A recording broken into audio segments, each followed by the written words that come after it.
Right now, as you settle in and let the day slip away, the fastest object ever built by human hands is hurtling through space at over 400,000 miles per hour. That sounds impossibly fast.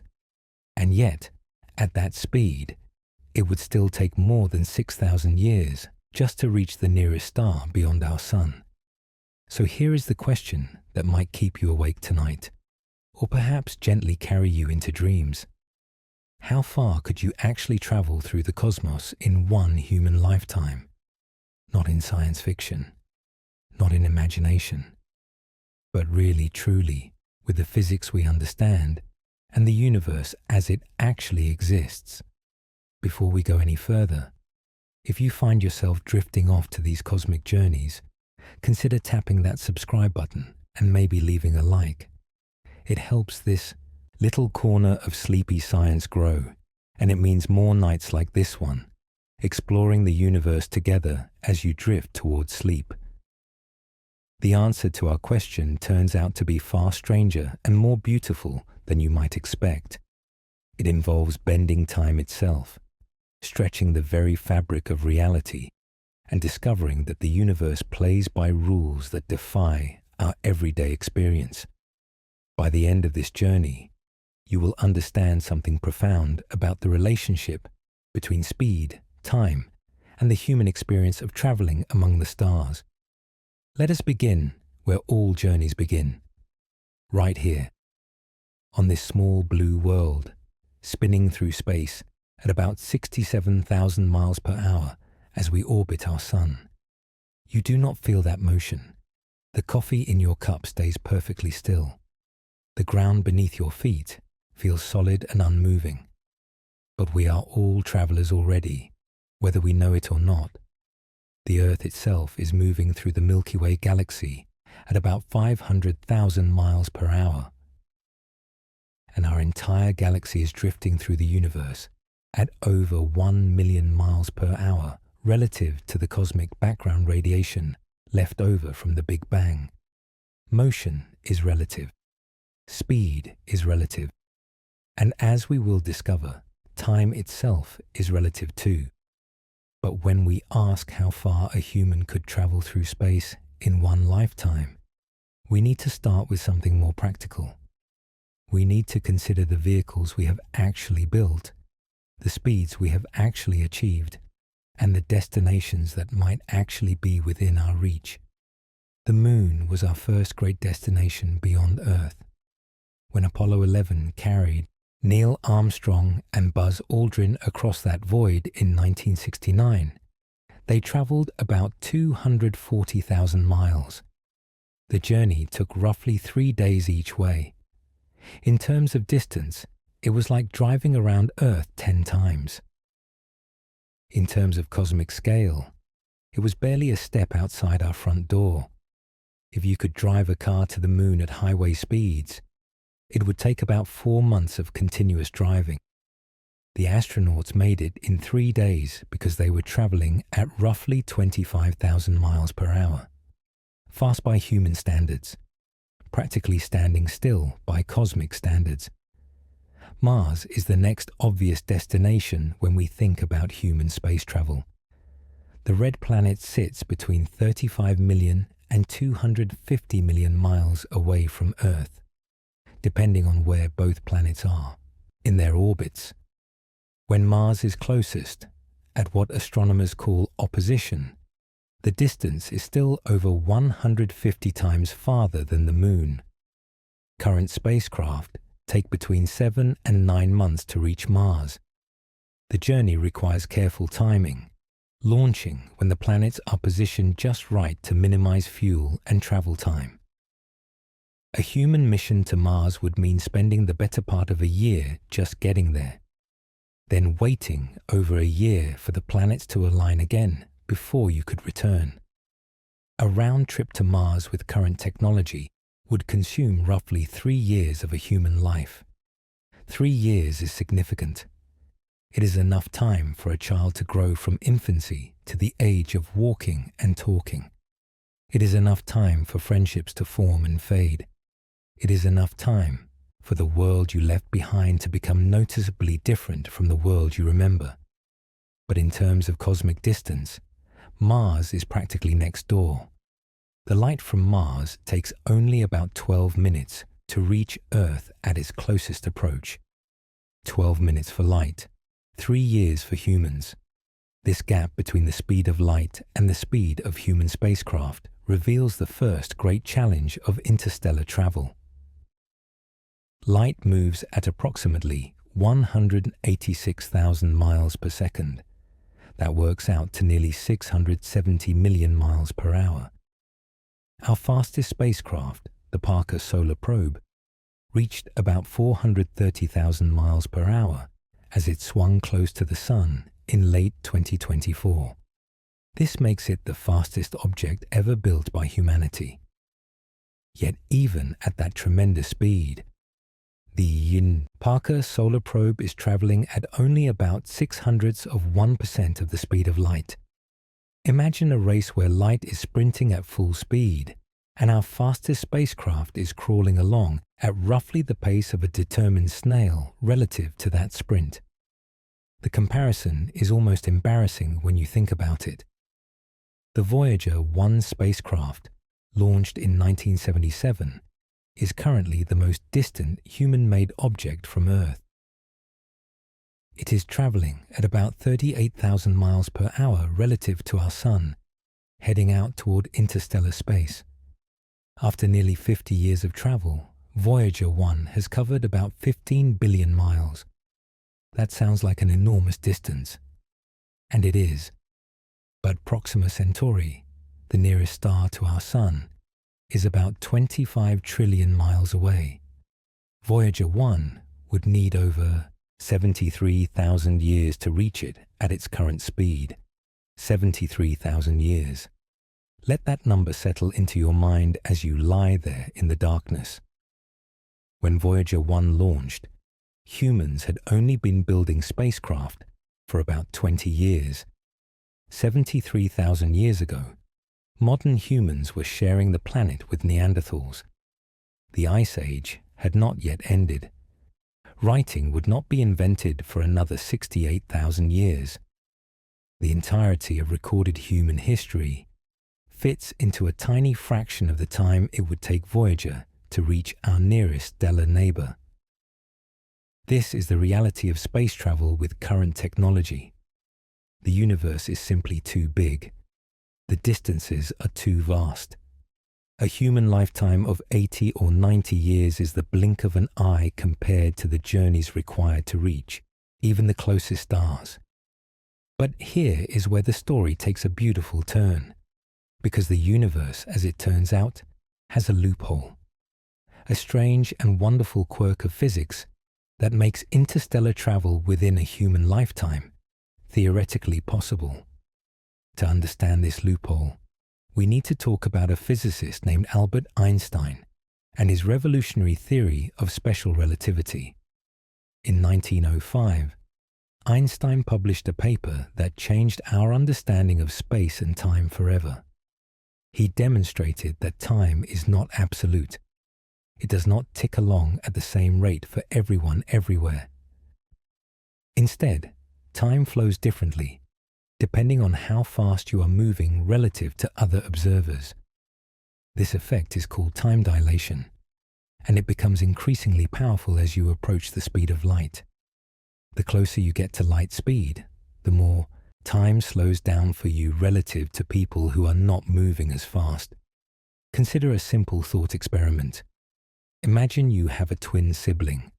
You board a spacecraft and accelerate to 95% of the speed of light, then travel away from Earth for what feels like 10 years to you. You turn around and come back. When you reunite with your twin, you discover something astonishing. While only 10 years have passed for you, roughly 32 years have passed for them. Your twin is now decades older than you, even though you were born at the same moment. You are still in your 30s while they have grey hair and grandchildren. This is not science fiction. This is physics. This is real. Time dilation has been measured and confirmed countless times, Scientists have put atomic clocks on airplanes and flown them around the world, then compared them to identical clocks that stayed on the ground. The moving clocks ran slightly slower, exactly as Einstein predicted. The effect is tiny at airplane speeds, mere billionths of a second. But the principle has been proven beyond any doubt. GPS satellites orbiting Earth experience time dilation because they are moving fast relative to people on the surface. The clocks on these satellites tick at a slightly different rate than clocks on the ground. If engineers did not account for this effect, your GPS navigation would be off by miles within a single day. So time dilation is real. It is measurable. It is happening right now to every object in motion, including you as you travel around the sun. The effects are just too small to notice at everyday speeds. But at speeds approaching the speed of light, time dilation becomes dramatic. Let us apply this to our question about how far humans could travel in one lifetime. Imagine we could build a spacecraft capable of accelerating at 1 g, which is the same as the gravitational pull you feel standing on Earth. This acceleration would feel comfortable and natural to the human body. You would experience the same weight you feel right now. If this spacecraft accelerated at 1 g for 1 year, it would reach about 95% of the speed of light. But here is the remarkable thing. Because of time dilation, what feels like 1 year to the people on the spacecraft would appear to be more than 3 years to observers watching from Earth. Now imagine the spacecraft keeps accelerating at 1 g for the entire journey, then decelerates at 1 g for the second half to arrive at its destination and stop. How far could you travel in this scenario during a human lifetime? The answer is staggering. At constant 1 g acceleration with the benefits of time dilation, you could reach the center of our Milky Way galaxy, which is about 28,000 light-years away, in roughly 20 years of your personal time. Only 20 years would pass for you on the spacecraft, but for everyone you left behind on Earth, 28,000 years would have elapsed. Want to go further? The Andromeda Galaxy is about 2.5 million light-years from Earth.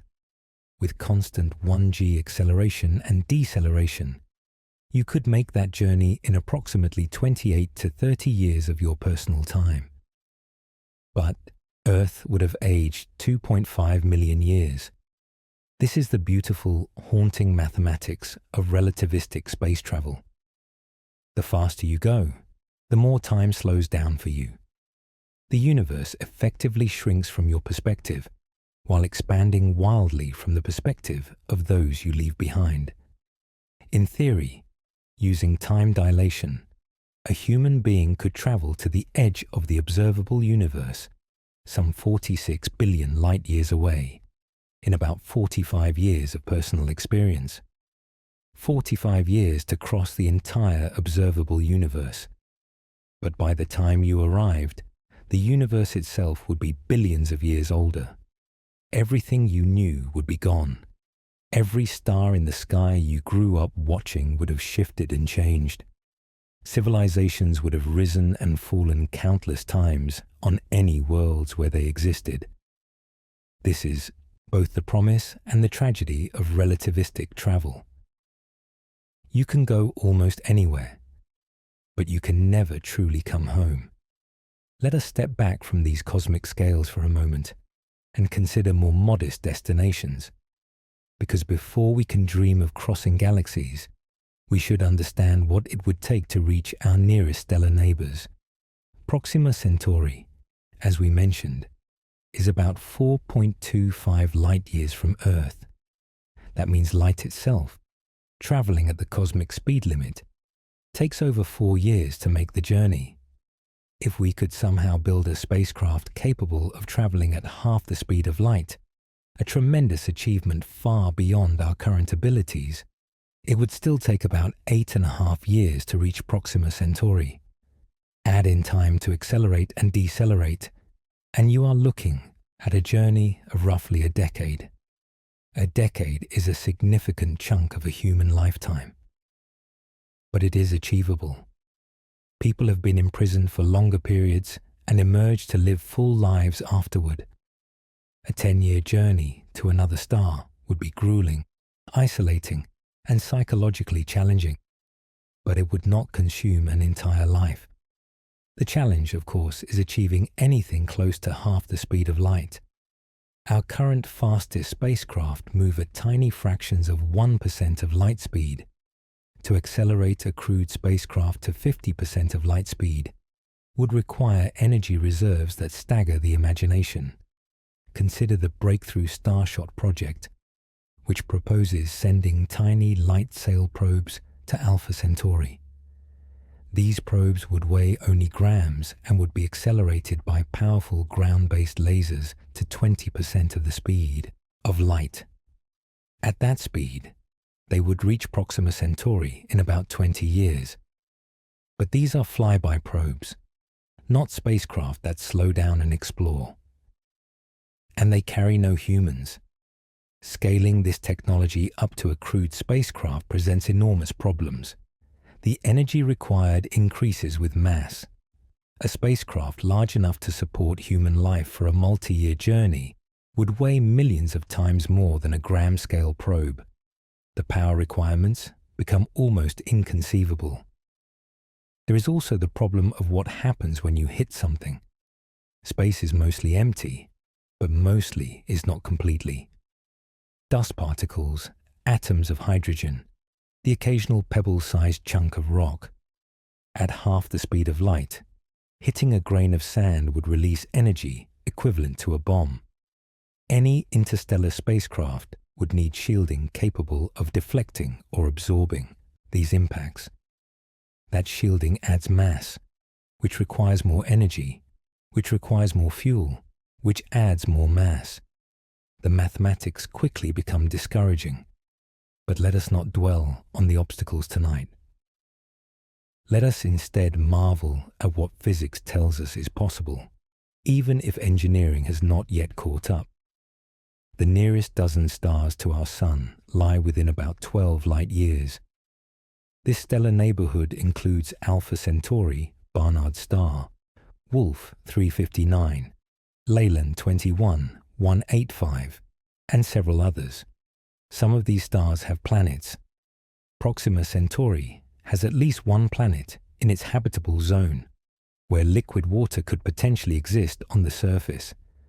If we could achieve sustained travel at 10% of the speed of light, we could reach any of these nearby stars within a human lifetime. Proxima Centauri, in about 40 years. Barnard's star in about 60 years. Still challenging, but within the span of a dedicated career. At 20% of light speed, these journeys shrink to 20 and 30 years respectively. A person could depart Earth in their 20s and arrive at another star system while still relatively young. They could spend decades exploring alien worlds, gathering knowledge, making discoveries that would reshape our understanding of the universe. The return journey is another matter entirely. At 20% of light speed, you would experience only modest time dilation effects, perhaps 10 or 15% slower than normal, so a 40-year round trip would feel like maybe 35 years to you. But everyone you knew on Earth would have aged those full 40 years. Your children would be grown. Your friends would be old. The world you left would have changed in countless ways. This asymmetry of time is one of the strange consequences of relativistic physics. It does not violate any laws. It does not create paradoxes in the logical sense. But it creates emotional paradoxes that are hard to contemplate. What does it mean to return home when everyone you loved has aged decades while you have barely changed? Science fiction has explored this theme countless times. Stories of astronauts returning to find their children old enough to be their parents. Tales of explorers who outlive civilizations. the loneliness of living between times, belonging fully to neither the world you left nor the world you find. Perhaps this is why so many visions of interstellar travel involve generation ships, massive vessels where multiple generations would live and die during the journey. Your great-grandchildren would arrive at the destination, not you. The ship becomes a mobile civilization, carrying humanity forward across the void. Generation ships would not require relativistic speeds. If a spacecraft could sustain just 1% of light speed, about 6.7 million miles per hour, it could reach Proxima Centauri in about 400 years. 10 to 15 generations of humans living, loving, working and dying aboard a vessel sailing between the stars. 400 years ago on Earth, the Pilgrims had not yet landed at Plymouth Rock. Shakespeare was still alive. The scientific revolution was just beginning. A journey spanning that much time would see entire cultures evolve aboard the ship. The descendants who arrived would be fundamentally different from the ancestors who departed. But generation ships solved the problem of distance at the cost of individual connection. No single human would make the journey from Earth to another star. It would be humanity that traveled, not any particular person. For a single human to travel meaningfully far through space in their own lifetime, we return to the necessity of high speeds and time dilation. And as speeds increase, the universe begins to behave in increasingly strange ways. At 90% of light speed, time passes about 2.3 times slower for you than for stationary observers. At 99% of light speed, time slows by a factor of about 7. At 99.9%, it slows by a factor of about 22. This means that at very high speeds, you can cover enormous distances, while aging only slightly. The catch is that you need to keep accelerating to stay at those speeds, or else you need some source of thrust to maintain them against the various subtle forces that act on objects in space. The mathematics of constant acceleration travel are elegant. If you accelerate at 1g for 1 year of your time, you will be traveling at about 77% of the speed of light from the perspective of observers on Earth. After 2 years of acceleration, you are at 97%. After 3 years, 99.5%. But the energy required for this acceleration grows exponentially. To accelerate a spacecraft with constant 1g thrust for years using conventional rockets would require more fuel than exists in the solar system. The rocket equation is unforgiving. Every kilogram of fuel you carry requires more fuel to accelerate, which requires more fuel to accelerate that fuel, and so on. Matter-antimatter annihilation is one theoretical propulsion method that could provide the energy density needed. When matter meets antimatter, they convert entirely to energy according to Einstein's famous equation E equals mc squared. This is far more efficient than nuclear fission or fusion, which convert only a tiny fraction of mass to energy. 1 kilogram of antimatter annihilating with 1 kilogram of matter would release energy equivalent to about 43 megatons of TNT. For comparison, the largest nuclear weapon ever detonated released about 50 megatons.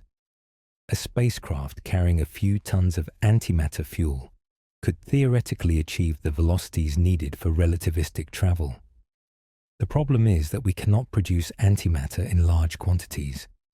The largest amount ever created and stored is measured in atoms, not grams. And containing antimatter is extraordinarily difficult, since it annihilates on contact with any normal matter. A practical antimatter fuel tank is still firmly in the realm of science fiction. Other exotic propulsion concepts include Bussard ramjets, which would scoop up hydrogen from interstellar space and use it as fusion fuel. This elegant idea encounters problems because the interstellar medium is so thin that the drag from the collection scoop may exceed the thrust from the fusion engine. Laser propulsion, like the breakthrough Starshot concept, could work for small probes, but scales poorly for large crewed spacecraft. Solar sails could provide gentle but continuous acceleration, but would become less effective as the ship moves away from the Sun. Nuclear pulse propulsion, studied under Project Orion in the 1950s and 60s, would detonate nuclear bombs behind the spacecraft to push it forward. This could theoretically achieve 5 to 10% of light speed, but the political and environmental concerns of launching nuclear weapons into space make it unlikely to ever be attempted. Each propulsion concept has its adherents and its critics. None has been demonstrated at the scales needed for interstellar travel. We remain, for now, bound to our cosmic neighborhood. But tonight is not about what we cannot do. It is about what physics allows. And physics allows something magnificent. Imagine you are born aboard a starship, a child of the void. Your parents joined an expedition to explore a nearby star system, and you came into existence somewhere in the darkness between Earth and Alpha Centauri. The ship has been accelerating for years before your birth, and it continues accelerating through your childhood. By the time you are old enough to understand, the ship is traveling at over 90% of light speed. Time dilation is in full effect. For every year you experience, more than 2 years pass back on Earth. The stars ahead of the ship appear blue shift, their light compressed to shorter wavelengths by your motion toward them. The stars behind are redshifted, stretched toward longer wavelengths. The cosmic background radiation, normally invisible microwaves, has been blue shifted into visible light ahead of you, a faint glow showing the direction of your travel. Looking out the window, you see a universe subtly different from the one your ancestors knew. The familiar constellations have shifted. Stars that seemed side by side from Earth now appear separated as their true three-dimensional positions become apparent from your changed vantage point. You grow up, you study, you fall in love with another child of the ship, you have children of your own, and still the journey continues. The deceleration phase begins when you are in your 20s. The stars ahead of you gradually shift back toward their normal colors as the ship slows. When you finally arrive at your destination, a planet orbiting Proxima Centauri, you are in your 30s. The journey from Earth has taken about 12 years of your personal time. But on Earth, over 15 years have passed. The children who were born the same year you were born are now middle-aged. The world has changed in ways you will never know, because it would take over 4 years for any message to travel between your new home and your species' ancestral planet. You step onto alien soil. The star in the sky is not the sun you learned about in your shipboard lessons. It is smaller, redder, more variable. The light has a different quality. The day is a different length. Everything is new. This is what the universe makes possible. A human lifetime can span the void between stars. Not easily, not with current technology, but physics does not forbid it. The laws of nature allow for children to be born on Earth and die on worlds orbiting distant suns. The question of how far humans can travel in a lifetime ultimately depends on the question of what humans are willing to sacrifice for the journey. Are we willing to leave behind everyone we have ever known, knowing they will age and die while we sail through the darkness? Are we willing to commit our descendants to lives aboard ships, never knowing the feel of wind or the sight of open sky? Are we willing to pour the resources of entire civilizations into propulsion systems that might fail, into missions that might never return, These are not physics questions. These are human questions. And human questions have human answers, which change from generation to generation, from culture to culture, from moment to moment. For now, the farthest any human has travelled from Earth is about 248,000 miles, the distance Apollo 13 reached when it swung around the Moon in 1970. That record has stood for over 50 years. The next human to break it may already be alive, training somewhere on Earth right now, preparing for a mission to Mars or beyond. The first human to see another star up close may not be born for centuries, or they may be born tomorrow. We cannot know. What we know is that the universe is vast beyond comprehension, that time bends and stretches in ways that defy intuition, and that within these strange rules lies the possibility of journeys we can barely imagine. As you drift towards sleep, perhaps you can feel it. The motion of Earth through space, the slow wheeling of our galaxy, the expansion of the universe carrying everything farther from everything else with each passing moment. You are already a traveller. You have been since the moment you were born. Every second, you move about 12 miles as Earth rotates. Every day, you travel over 1.5 million miles in orbit around the Sun. Every year, the Sun carries you about 5 billion miles around the galactic centre. Over your lifetime, even if you never leave your hometown, you will travel roughly 44 billion miles through the cosmos. That is the truth that underlies all our dreams of space exploration. We are not trying to become travelers. We already are travelers. We are simply trying to choose our destination more deliberately. The Moon awaits those brave enough to return. Mars beckons with its rusty deserts and ancient riverbeds. The moons of Jupiter and Saturn hide oceans beneath their icy surfaces. The Kuiper Belt holds uncounted worldlets, remnants from the birth of our solar system. And beyond, the stars burn in their eternal vigil, each one a possible destination, each one orbited by worlds we have never seen.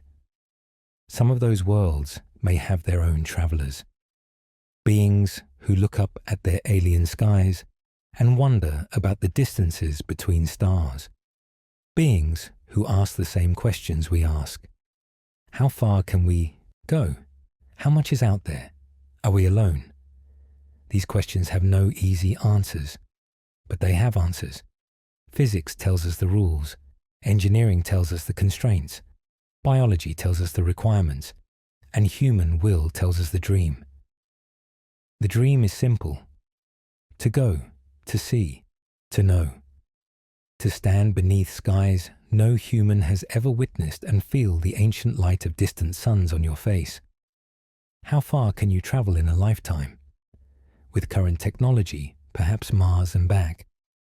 With modest improvements, perhaps the outer solar system.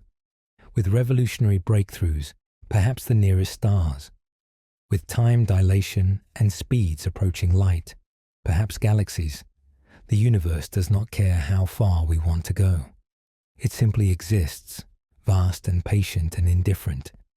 But within that indifference lies an invitation. The laws of physics do not forbid travel to the stars. They merely make it difficult. Difficulty has never stopped humanity before. We crossed oceans in wooden ships. We climbed mountains in leather boots. We walked on the moon in suits of fabric and metal. Each generation inherits the dreams of the last and adds dreams of their own. Your generation, or the next, or the one after that, will solve the problems that keep us bound to this single world. Fusion propulsion, antimatter storage, hibernation technology, closed-loop life support. Each problem will fall to human ingenuity, one by one, until the stars are within reach. You may not live to see it. None of us may live to see it. But somewhere in the future, Humans will stand on worlds orbiting Proxima Centauri, Tau Ceti, Epsilon Eridani. They will look up at unfamiliar skies and know that they are the latest chapter in a story that began with cave paintings and stone tools. That story is yours too. Every time you look up at the stars, every time you wonder about what lies beyond, you are participating in the great human journey. You are carrying forward the curiosity that made our ancestors cross continents and seas. Tonight, as sleep approaches, you can let your mind wander across the light years. You can drift through nebulae and past planets. You can feel the gentle tug of gravity around distant suns. You can be, in imagination, a traveler of the cosmos, because in the end, that is what physics truly tells us. Space and time are connected. They bend and weave together in ways we are only beginning to understand. And within that bending lies the possibility of journeys beyond anything our ancestors could have dreamed. The nearest star is 4 light years away. In a fast car, that would take about 50 million years. In a spacecraft traveling at 1% of light speed, about 400 years. In a spacecraft traveling at 50% of light speed, about 8 years. And in a spacecraft traveling at 99% of light speed, the journey would feel like only about 7 months to the travelers, while over 4 years passed back on Earth. 7 months to another star. It sounds almost reasonable when you put it that way. Shorter than some Antarctic expeditions. Shorter than many sea voyages in the age of sail. The universe suddenly seems a little smaller, a little more accessible. But speed is the key that unlocks this accessibility. Without speed, space remains an impassable barrier. With speed, it becomes merely challenging. There are those who argue that humans will never travel to the stars.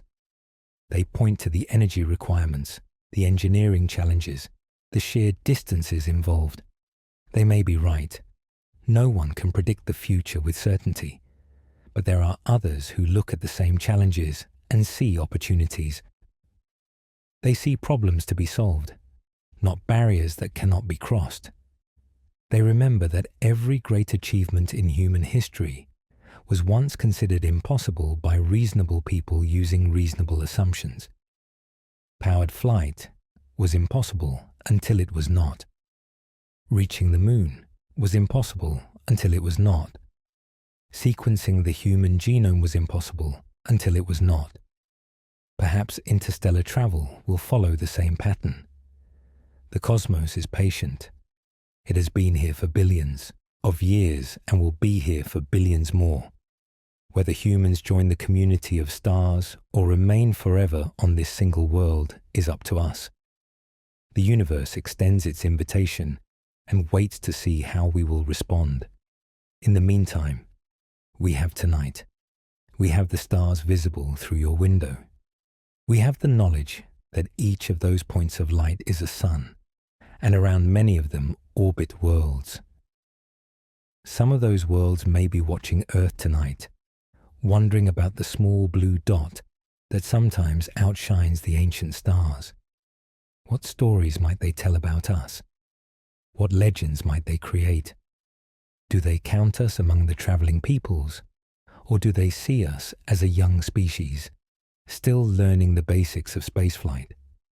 We cannot know. We can only keep learning, keep building, keep dreaming. One day, perhaps sooner than anyone expects, a human being will look back at our solar system from the vicinity of another star. They will see our sun as we see Proxima Centauri, a faint spark lost among thousands of others. And in that moment, the question of how far humans can travel will have found its most powerful answer, not in numbers or equations, but in the simple fact of presence. They will be there among the stars, where once we could only dream of going. Until then, we keep watching, we keep wondering, we keep asking the questions that have no final answers. How far is too far? How fast is fast enough? How long is a lifetime when time itself can be bent and shaped by motion? These questions float in the darkness, like distant galaxies. They hover at the edge of understanding, always receding, always inviting us forward. They are the questions of a species that refuses to accept limits, that always pushes against the boundaries of the possible. You are part of that species. You carry in your neurons the same curiosity that drove the first human to wonder about the lights in the night sky. You are connected to every astronaut who has ever looked back at Earth from space, every astronomer who has ever mapped the stars, every physicist who has ever pondered the nature of time. Tonight, as you drift towards sleep, you join a grand tradition, the tradition of human beings lying in darkness, watching the stars, and imagining journeys among them. The journey does not have to end. It never has to end. Space is infinite, or so close to infinite, that it makes no practical difference. There is always somewhere new to go, always something new to see, always another question waiting beyond the last answer. And time dilation means that no matter how far you want to go, no matter how distant your destination, the journey can fit within a human lifetime if you are willing to travel fast enough. The center of the galaxy in 20 years, Andromeda in 30, the edge of the observable universe in 45. These numbers sound like fairy tales, but they are physics, they are mathematics. They are the real behavior of real space and real time at speeds approaching light. We may never achieve such speeds. The energy requirements may be insurmountable. The engineering challenges may be impossible to solve. Perhaps humans are destined to remain close to home, sending only our robot emissaries into the distant cosmos. But perhaps not. Perhaps some generation, some century, some millennium hence, the first true starship will depart Earth orbit, accelerate past the Moon, past Mars, past Jupiter, past the edge of our solar system, and keep accelerating until the stars themselves blur with motion. The passengers on that ship will experience something no human has ever known. The slowing of time, the shrinking of space, the strange relativity of a journey measured in light years, but experienced in ordinary human years. They will look out their windows and see the universe transformed. Stars ahead, compressed and blue-shifted. Stars behind stretched and red-shifted. The cosmic microwave background glow visible to the naked eye. And they will know, with absolute certainty, that humans can travel to the stars. Not theoretically, not mathematically. Actually, really, truly. That knowledge will change everything. It will reshape our understanding of what it means to be human, of what our species can accomplish, of what our ultimate destiny might be. For now, that knowledge belongs to the future. It waits out there in the darkness, among the stars we cannot yet reach. But it is there. Physics guarantees it is there. The universe has placed it like a gift, waiting for us to grow up enough to claim it. How far can you travel in a lifetime? As far as you can dream, as far as physics allows, as far as human determination can carry us. The answer is not a number, it is a story. The story of a species born on a small blue world, who dared to ask what lay beyond the horizon. Who dared to build ships that could carry them past that horizon? Who dared to believe that the stars were not forever out of reach? That story is still being written. You are part of it. So am I. So is everyone who has ever looked up at the night sky and wondered. The universe is big, but we are curious. And curiosity, in the end, is its own kind of propulsion. It carries us forward even when our rockets cannot. It keeps us moving even when the distances seem insurmountable. Tonight, let your curiosity drift with you towards sleep. Let it carry you past the moon, past Mars, past the outer planets, out into the void between stars. Let it show you the distances we have yet to cross and the wonders we have yet to discover. The journey does not require a spacecraft. Not yet. Not tonight. Tonight, your imagination is the only vehicle you need. It can travel faster than light, farther than any probe, deeper into the cosmos than any telescope can see. And when you wake, the universe will still be there, waiting, patient, full of destinations we have not yet named and wonders we have not yet imagined. Sleep well, traveler. The stars will keep their vigil while you rest. They have been doing so for billions of years. They are very good at waiting, and somewhere out there 4 light years away, or 4 billion, there may be other sleepers dreaming the same dreams, other curious minds wondering about the distances between stars, other beings asking how far they could travel in their own lifetimes. Perhaps one day we will meet them. Perhaps one day the question of how far humans can travel will be answered not by reaching a destination, but by finding others who have made similar journeys. What a day that would be. What a moment in the long history of the cosmos. But that is a story for another time. Tonight is for rest, for letting go of the calculations and the engineering challenges and the vast, lonely numbers.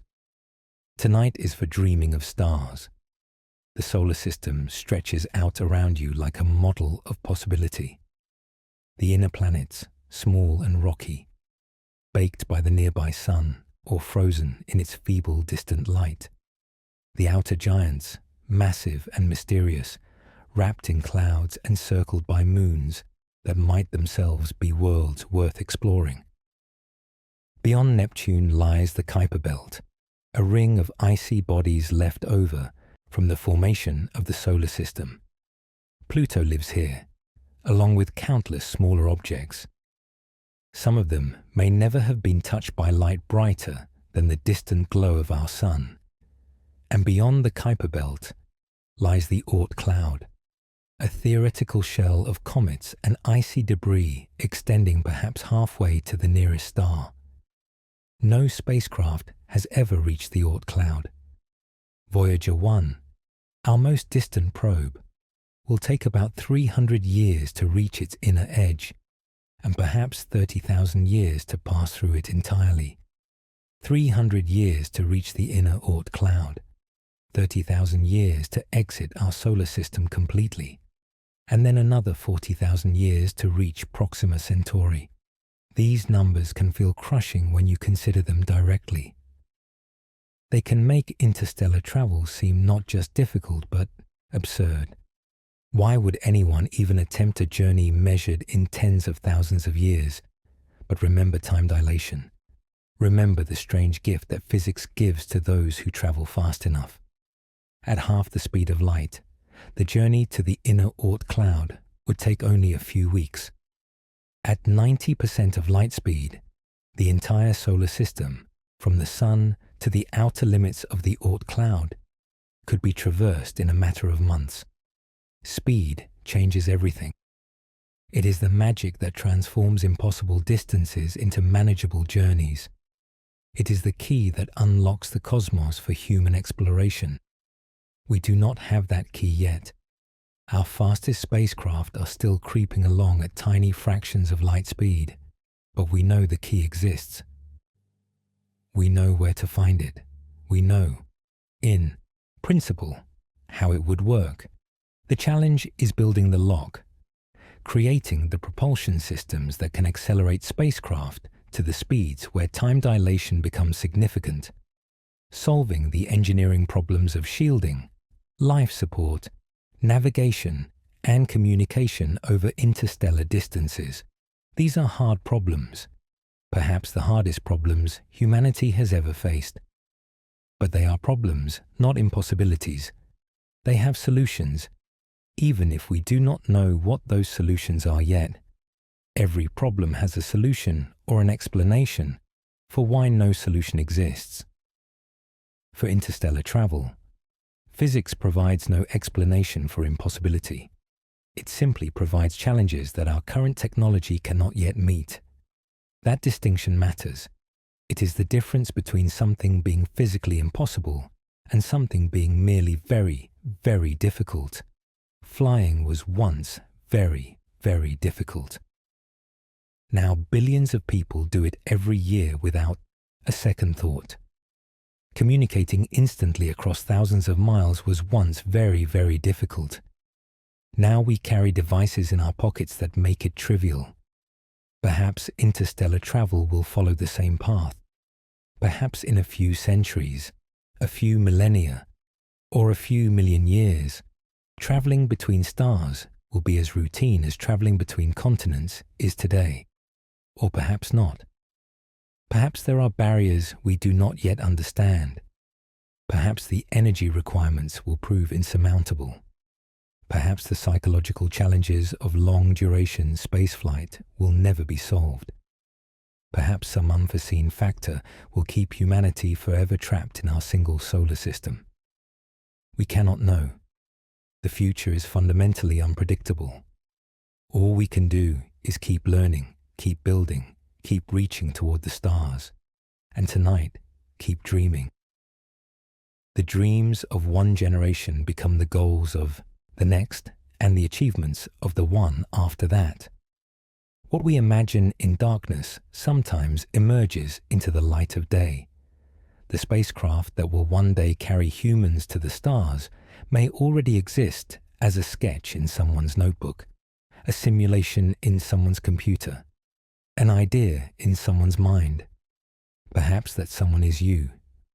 Perhaps the solution to interstellar travel will emerge from a thought you have not yet had, an insight you have not yet gained, a connection you have not yet made. The universe does not care where discoveries come from. It only cares that the laws of physics are obeyed. Within those laws lies tremendous freedom. Freedom to build and create and explore. Freedom to transform dreams into reality. You have that freedom. Every human being has that freedom. It is our birthright as creatures of curiosity born into a universe of infinite wonder. Use it well. Dream big dreams. Ask bold questions. And never, ever let anyone tell you that the stars are out of reach. They are far away. That is true. They are difficult to reach. That is also true. But far and difficult are not the same as impossible. Impossible is a word we use when we have stopped trying, when we have given up on solutions, when we have surrendered to the darkness. The darkness is vast. The cosmos is cold. The distances are immense beyond easy comprehension. But humans have never been a species that accepted limits gracefully. We pushed past every horizon. We climbed every mountain. We crossed every ocean. We walked on another world and sent machines to the edges of our solar system. The stars are just the next horizon, the next challenge, the next test of what humans can accomplish. When we refuse to accept no for an answer, how far can you travel in a lifetime? The answer depends on what you are willing to attempt. If you stay where you are, never moving, never striving, you will travel only the distance the Earth carries you through its daily and yearly motions. Billions of miles, but always the same path, always the same view. If you venture forth, if you build ships and rockets and probes, you can extend your reach. First to the moon, then to Mars, then to the outer planets, then perhaps to the stars themselves. Each step seems impossible until it is taken. Each destination seems unreachable until it is reached. That is the pattern of human exploration. That is the rhythm of our journey from caves to castles, to skyscrapers to spacecraft. We keep moving. We keep reaching. We keep asking what lies beyond. Tonight, rest. Let your body recover from the day. Let your mind wander through the cosmos without the burden of calculation or engineering. Tomorrow, when you wake, the stars will still be there. The questions will still be waiting. The challenges will still demand solutions. But for now, for these quiet hours between waking and sleeping, you can simply drift, like a spacecraft coasting through the void, like a photon of light racing toward a distant destination, like a dream floating free of gravity and time. The universe is your home. The stars are your neighbors. The cosmos is your birthright. No matter how far you travel or how close to home you stay, that truth remains constant. You are made of star stuff, forged in nuclear furnaces billions of years ago, assembled on this small blue world, aware and wondering and alive. That is already a miracle. Everything else is just distance. And distance, as we have learned tonight, is negotiable. It bends with speed. It shrinks with velocity. It yields to determination and ingenuity. So rest now. Dream of impossible journeys and improbable destinations.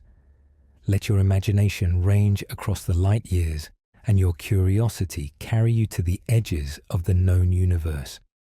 When you wake, the work of turning dreams into reality will still be waiting. The rockets will still need building. The problems will still need solving. The stars will still need reaching. But that is tomorrow's concern. Tonight belongs to the darkness and the distant lights and the gentle certainty that somewhere out there, the universe is waiting to be explored. Good night, traveler. May your dreams carry you far. The last thing you see before sleep claims you is perhaps a window, a sliver of sky, a single star persistent enough to shine through the light pollution of your surroundings. That star is a sun. Around it, almost certainly, orbit worlds. On one of those worlds, perhaps, another being lies in darkness, looking toward our sun, wondering about the same questions you wondered tonight. Across 4 light years or 400, the curiosity is the same. The wonder is the same. The dream is the same. How far could I travel if I really tried? How much is out there waiting to be found? What would I see if I could just go far enough, fast enough, long enough? These questions connect us. They bridge the gaps between stars, between species, between minds. They are the universal language of consciousness, spoken wherever beings look up at night skies and wonder. You are not alone in your wondering. You never have been. You never will be. The cosmos is full of travelers, dreaming of journeys, planning expeditions, launching themselves into the void. One day, perhaps, we will meet them. One day, perhaps, they will tell us their stories, and we will tell them ours. What a conversation that would be. What tales we would have to share. Until then, we have tonight. We have the stars. We have our dreams. Sleep well. As your consciousness drifts toward the stillness of deep sleep, let one final thought accompany you. The universe has existed for nearly 14 billion years. In all that time, across all those stars, through all those galaxies, the question has been the same. How far can we go? Every species that ever looked up and wondered has asked that question. Every consciousness that ever emerged from matter and energy and asked about its own existence has pondered the distances between stars. We are part of that universal inquiry. Our curiosity is not unique. It is the inevitable result of minds confronting the cosmos, of awareness meeting infinity. How far can humans travel in a lifetime? As far as our dreams will carry us. As far as our determination will push us, as far as the laws of physics will allow, which is to say, remarkably far. unimaginably far, to stars and galaxies and the edges of the observable universe itself. The journey is possible. The destination is reachable. The dream is not just fantasy, but physics. Hold on to that knowledge as you fall asleep. Let it be the last bright thought before the gentle darkness of rest. The stars are waiting, and one day, perhaps, we will answer their invitation. For now, sleep, dream, travel. The morning star will rise before you wake. Venus, that bright beacon, following or leading the sun depending on the season. Ancient people thought it was two different stars. So different did it appear at dawn versus dusk. But it is one world, one planet, wrapped in clouds of sulfuric acid, spinning backward compared to most planets in our solar system. Venus is close. Sometimes it is the nearest planet to Earth, only about 24 million miles away. At those moments, it would take a spacecraft only a few months to make the journey. Yet no human has ever gone there. No human is planning to go there anytime soon. The surface temperature is hot enough to melt lead, and the atmospheric pressure would crush any conventional spacecraft. So close, and yet so forbidden. That is often the way with the cosmos. Destinations that seem tantalizingly near turn out to be hostile beyond imagination. The universe does not arrange itself for our convenience. But there are other destinations, other worlds that might welcome human visitors, or at least tolerate our presence. Mars has polar ice caps made partly of water ice. It has ancient river valleys and lake beds where water once flowed billions of years ago. It has a thin atmosphere, not breathable by humans, but substantial enough to slow down landing spacecraft. It has days almost exactly as long as Earth days and seasons similar to our own. If humans are ever going to live on another planet, Mars is the most likely candidate. Not because it is easy, but because it is the least impossible option in our immediate neighborhood.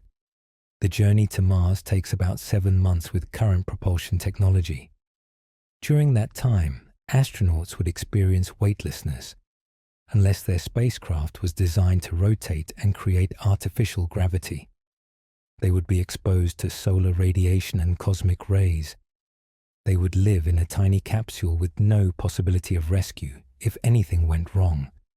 And when they arrived, they would face a world that wants to kill them in countless ways. Freezing temperatures, thin atmosphere, radiation from the unshielded sun, dust storms that can envelop the entire planet, gravity only about a third of Earth, normal, which would cause their bones and muscles to weaken over time.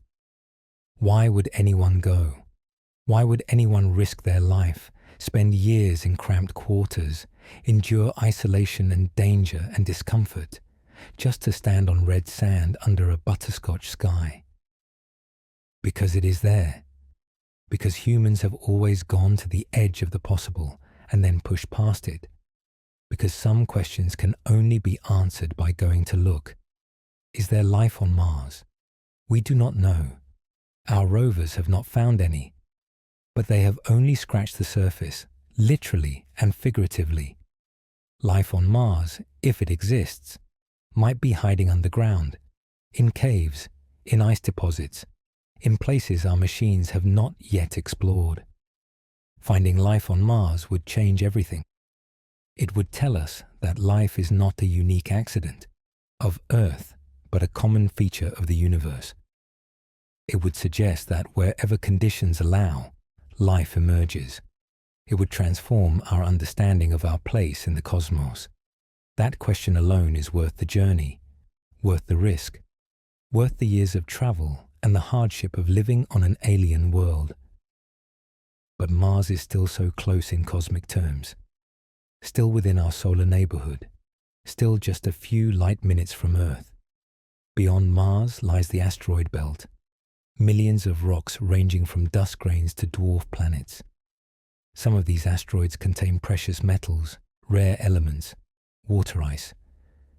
They could be mined to support future space exploration, providing fuel and construction materials without the expense of lifting them from Earth's gravity well.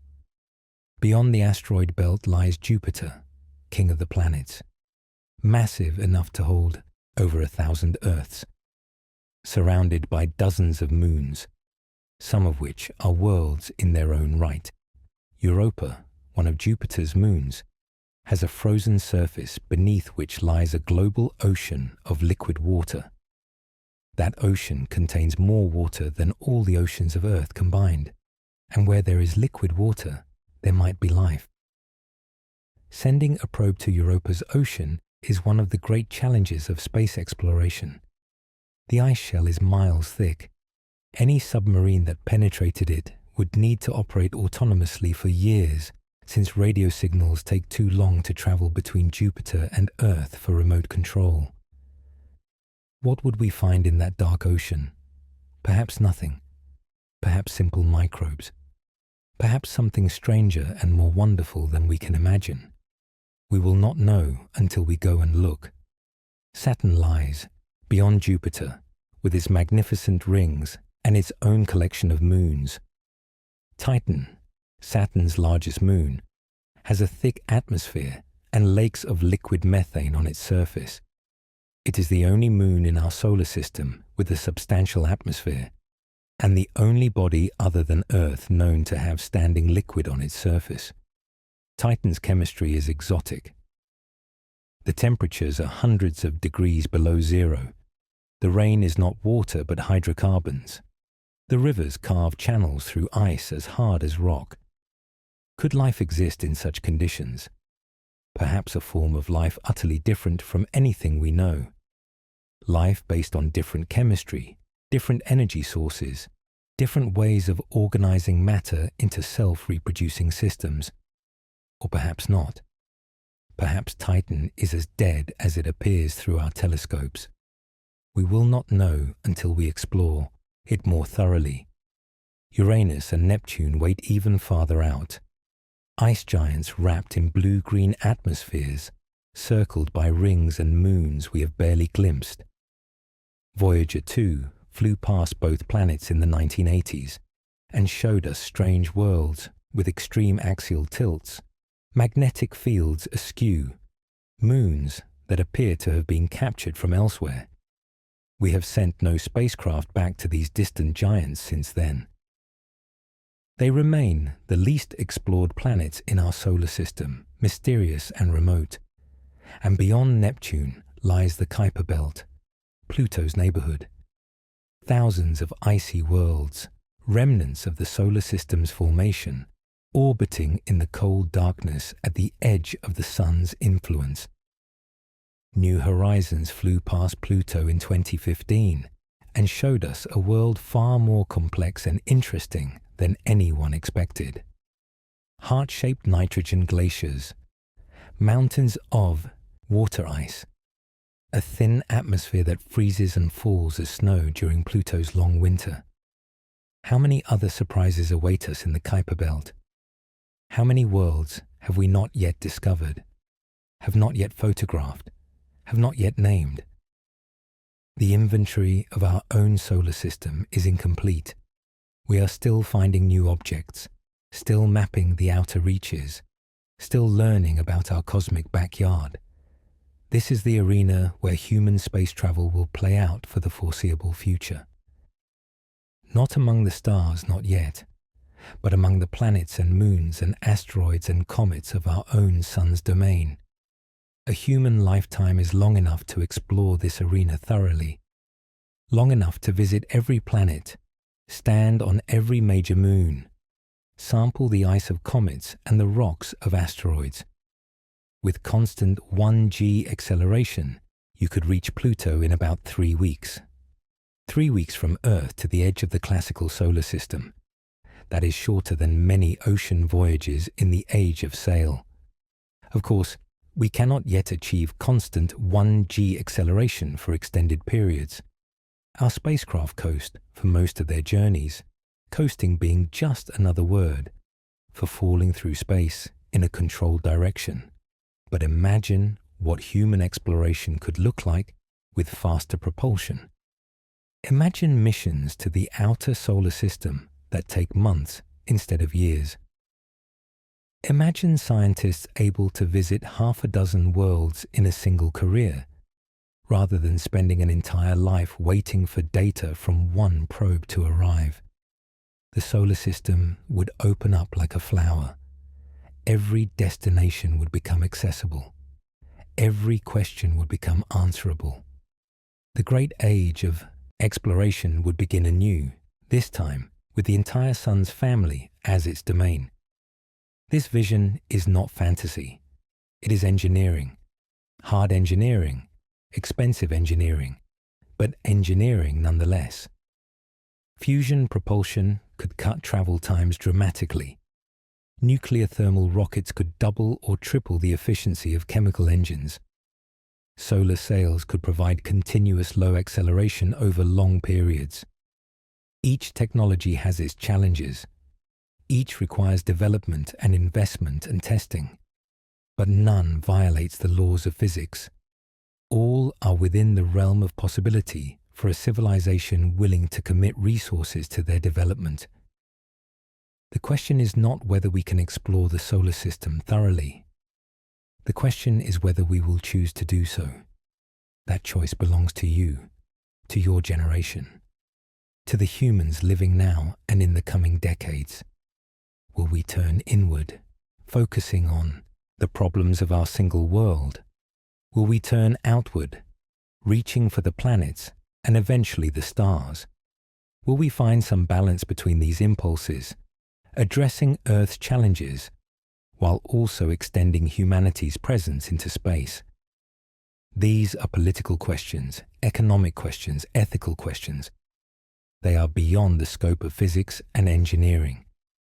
They depend on what humans decide to value, how humans choose to allocate resources, what kind of future humans want to create. But tonight is not about those difficult choices.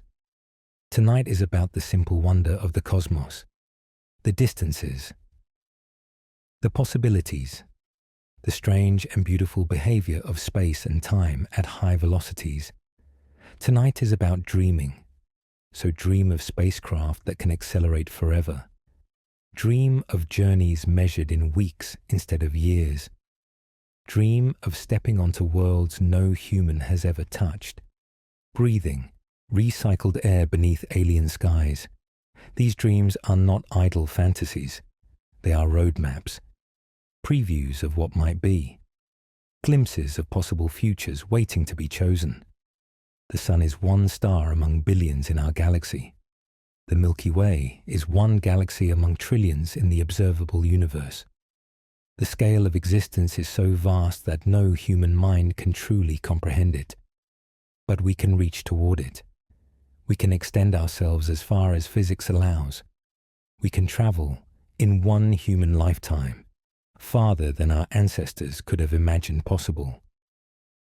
20 years to the center of the galaxy, 30 years to Andromeda, 45 years to the edge of the observable universe. These numbers are not made up. They are the calculations of relativistic physics, tested and verified countless times. They describe real journeys that could really be made by real humans in real spacecraft, if only we could accelerate fast enough. The catch is the if. The catch is always the if. If we could build antimatter engines, if we could store enough fuel, if we could protect travelers from radiation, if we could solve the thousands of engineering problems between here and the stars. But ifs are not impossibilities. They are challenges. They are problems waiting for solutions. They are invitations to human ingenuity. Some of those challenges may prove insurmountable. Perhaps we will never cross the interstellar gulf. Perhaps the stars will remain forever out of reach, beautiful but untouchable. But that is not what physics tells us. Physics tells us the journey is possible. Physics opens the door and invites us through. Whether we accept the invitation is up to us. Meanwhile, the cosmos waits.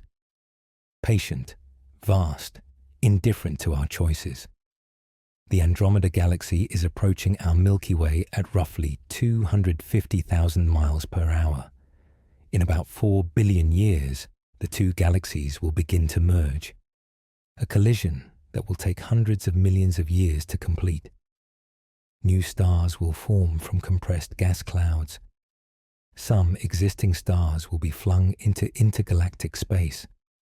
The night sky will be transformed, eventually becoming a blaze of new light as billions of stars crowd together.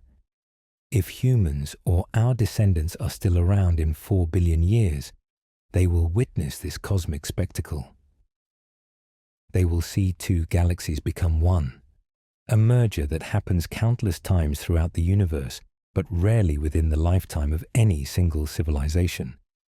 Of course, 4 billion years is an unimaginably long time. Our entire species has existed for only a few 100,000 years. Recorded history spans mere millennia. Human civilization is a baby in cosmic terms, only just beginning to open its eyes. What will we become in the next million years? The next billion? Will we spread across the galaxy, colonizing world after world? Will we transcend our biological origins, becoming something new and strange? Will we make contact with other intelligences, learning that we are not alone? Or will we remain here, on this single small world, eventually fading away as all species eventually do? These questions have no answers tonight. They belong to the far future, to descendants we cannot imagine, to a universe we will never see. But they connect us to that future. They link our present moment to the vast sweep of time that will follow. You are part of that sweep. Your atoms will persist long after your consciousness ends. The matter that makes up your body will be recycled into other forms, other beings, other structures. Nothing is ever truly lost in the universe. Energy cannot be created or destroyed, only transformed. The light from your life, the electromagnetic radiation you emit simply by being warm, spreads outward at the speed of light and will travel forever through the expanding cosmos. In some sense, you are already traveling to the stars. Your thermal radiation left your body years ago and has been spreading through space ever since. Some of it has already passed the moon. Some has reached Mars. The oldest radiation from your earliest moments is now approaching the outer planets. Given enough time, that radiation will reach the stars, will reach other galaxies, will spread to the edges of the observable universe. You are not just a traveler of space. You are a broadcaster, sending signals into the cosmos simply by existing. Perhaps somewhere out there, some impossibly advanced civilization has receivers sensitive enough to detect individual humans from thermal radiation alone. Perhaps they are watching us right now, cataloguing our species, wondering when we will figure out interstellar travel. Or perhaps not. Perhaps the universe is as empty as it appears, and the only travelers among the stars are the photons we emit without knowing. Either way, you are connected to the cosmos. You are part of it. You are not a visitor or an observer, but a participant.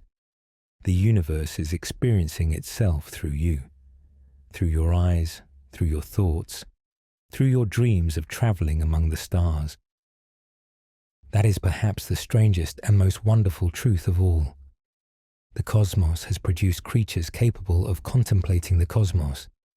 Matter has organized itself into forms that can think about matter. The universe has become aware of itself. You are that awareness. So am I. So is everyone who has ever wondered about the nature of existence. And when we dream of traveling to the stars, we are the universe dreaming about exploring itself. When we ask how far humans can travel in a lifetime, We are the cosmos asking about its own accessibility. These are not just human questions. They are cosmic questions, asked by a piece of the cosmos that happens to have become conscious. How far can the universe travel within itself? How much can existence know about existence?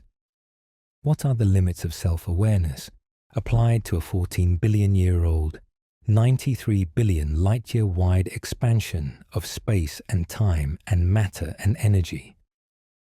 These questions are too big for answers. They are too vast for comprehension. But they are worth asking anyway, just as it is worth reaching for the stars even if we can never touch them. The reaching matters, the wondering matters, the dreaming matters. Because every destination begins as a dream. Every journey starts with a question.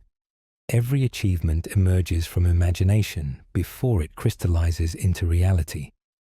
Tonight you dream. Tomorrow, perhaps, you build.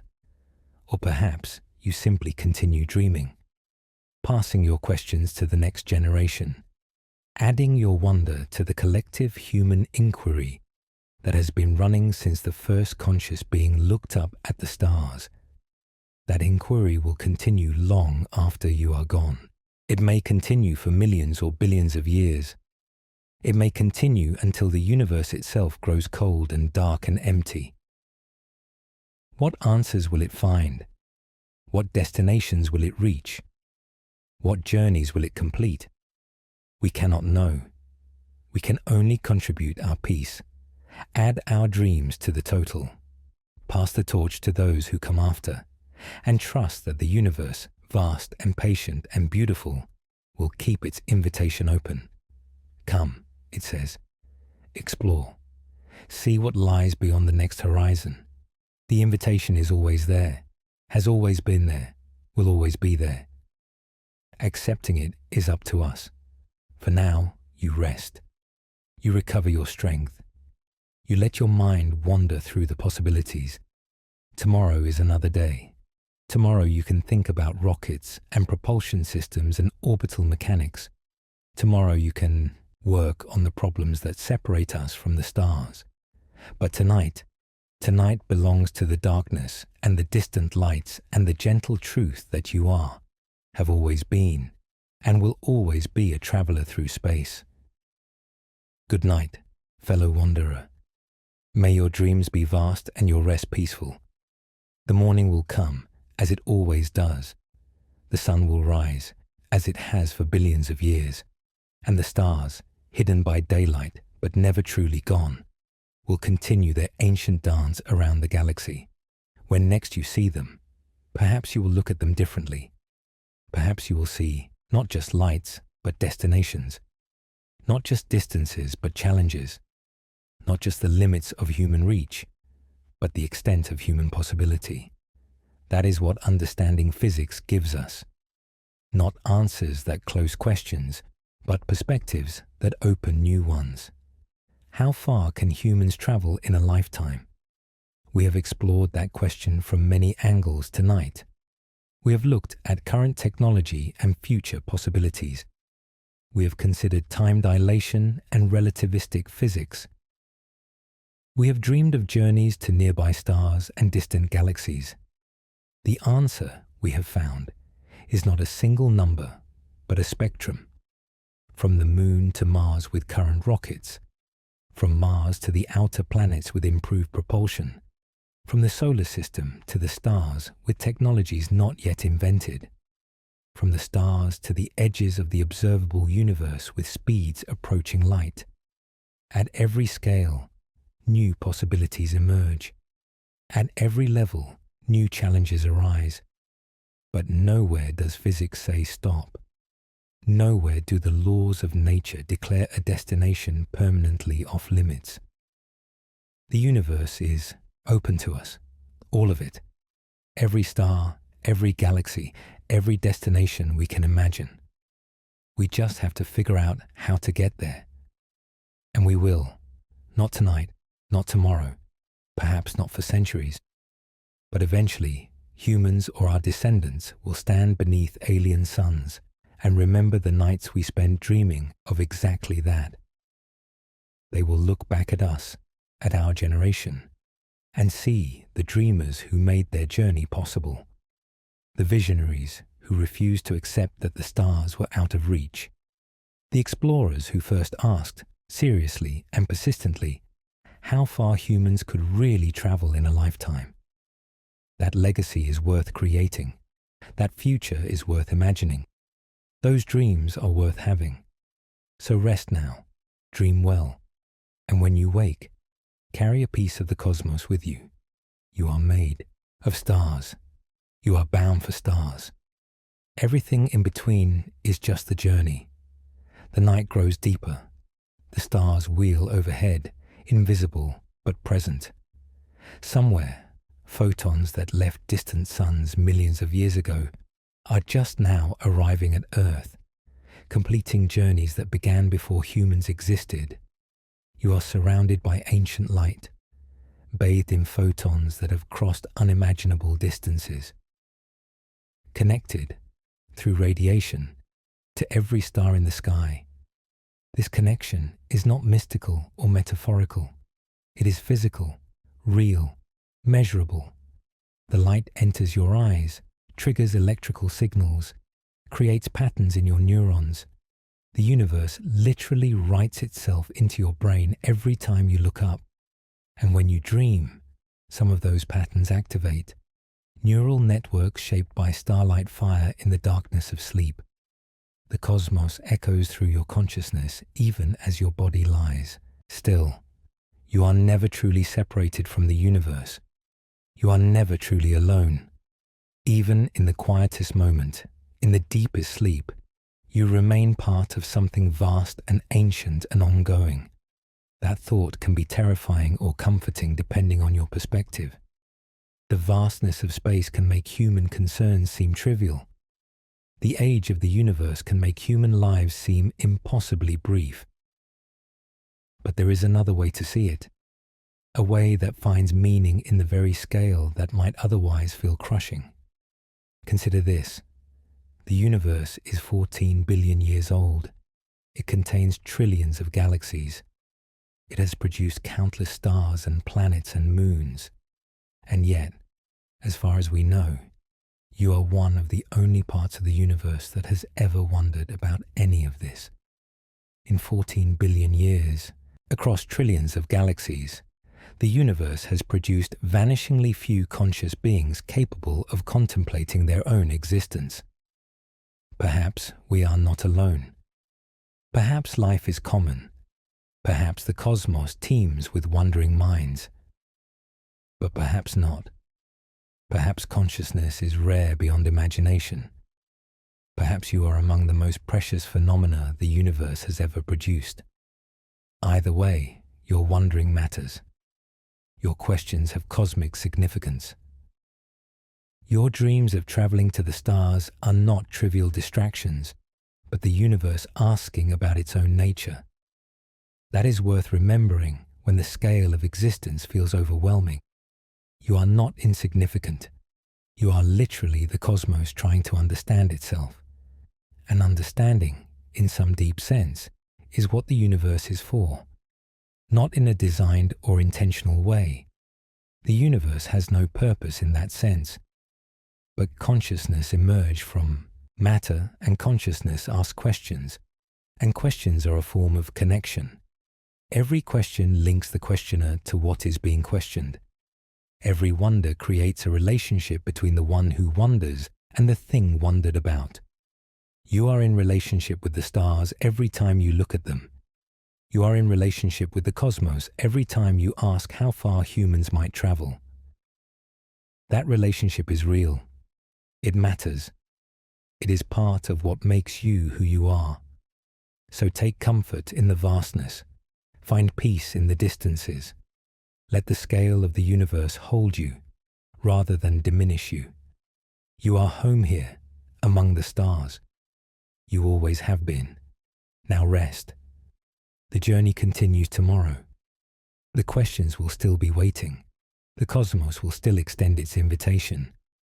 But for these hours, for this night, you have permission to simply be, to exist, to rest. The universe can take care of itself for a while. It has been doing so for billions of years. It does not need you to solve all its mysteries tonight. Let the mysteries wait. Let the distances remain uncrossed. Let the questions float unanswered. Tomorrow you can reach again. Tonight you can simply drift. Like a spacecraft coasting between planets. Like a photon spreading through empty space. Like a dream expanding through the corridors of sleep. You are already traveling. You have been traveling since the moment you were born. Every second, every heartbeat, every breath, the cosmos carries you forward. Trust that journey.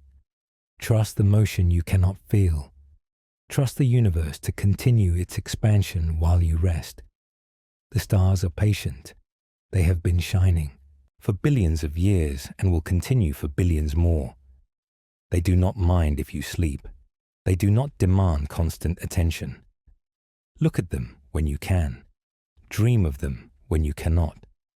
And know that they will be there, faithful and unchanging, whenever you are ready to look again.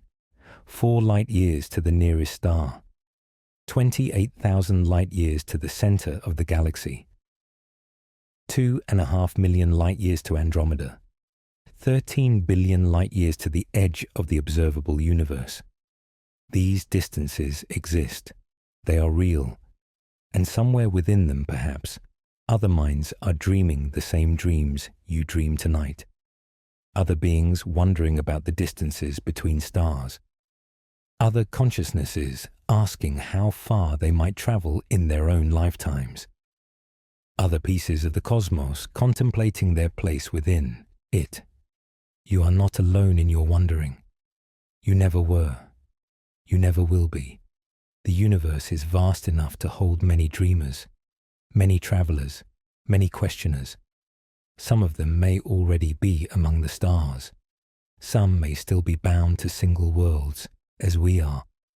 Some may exist in forms we cannot imagine, asking questions in ways we cannot comprehend. But they are asking. Somewhere out there they are asking. And their questions connect to yours. Create a web of wonder stretching across the light years. Link consciousness to consciousness in a network of curiosity. That network is real as the galaxies, as real as the space between stars. You are part of it. Your wondering tonight adds to it. Your dreams contribute to the great cosmic inquiry. The universe asked those questions through you tonight. It used your neurons, your imagination, your sense of wonder. And now the universe lets you rest. Thanks you for your participation. Promises to continue the inquiry while you sleep. Tomorrow there will be more questions, more wonders, more distances to contemplate. But tonight is for peace. Good night, universe. Good night, stars. Good night, fellow wanderers scattered across the cosmos. May all our dreams meet somewhere among the light years. May all our journeys lead to understanding, and may we wake, refreshed and renewed, ready to continue the great exploration that is consciousness confronting existence. Sleep well, dream far, travel in imagination, wherever the cosmos invites you. The morning star rises somewhere beyond your window, Venus, or perhaps Jupiter, depending on the season. A light in the darkness, older than humanity, burning steadily through the ages. It will still be there when you wake. The stars will still be there. The universe will still be there. Everything waits for you, patiently, eternally, with infinite hospitality. Come back to the wonder when you are ready. For now, rest. The cosmos holds you gently, like a parent holding a sleeping child. Safe, warm, loved. You are home among the stars. You always were. You always will be. Rest now, dream. And when you wake, remember the universe is yours to explore. Every light year of it, every star, every wonder, yours. So sleep. The journey continues. The destination awaits, and you, precious traveller, have earned your rest. Good night. The silence of space is absolute. There is no air to carry sound, no medium to transmit the vibrations we call hearing. If you could somehow float unprotected in the void between stars, you would hear nothing. Not the hum of distant engines, not the roar of solar winds, not the rumble of colliding galaxies. Absolute, perfect silence. This silence is hard to imagine for beings who have evolved on a planet full of sound.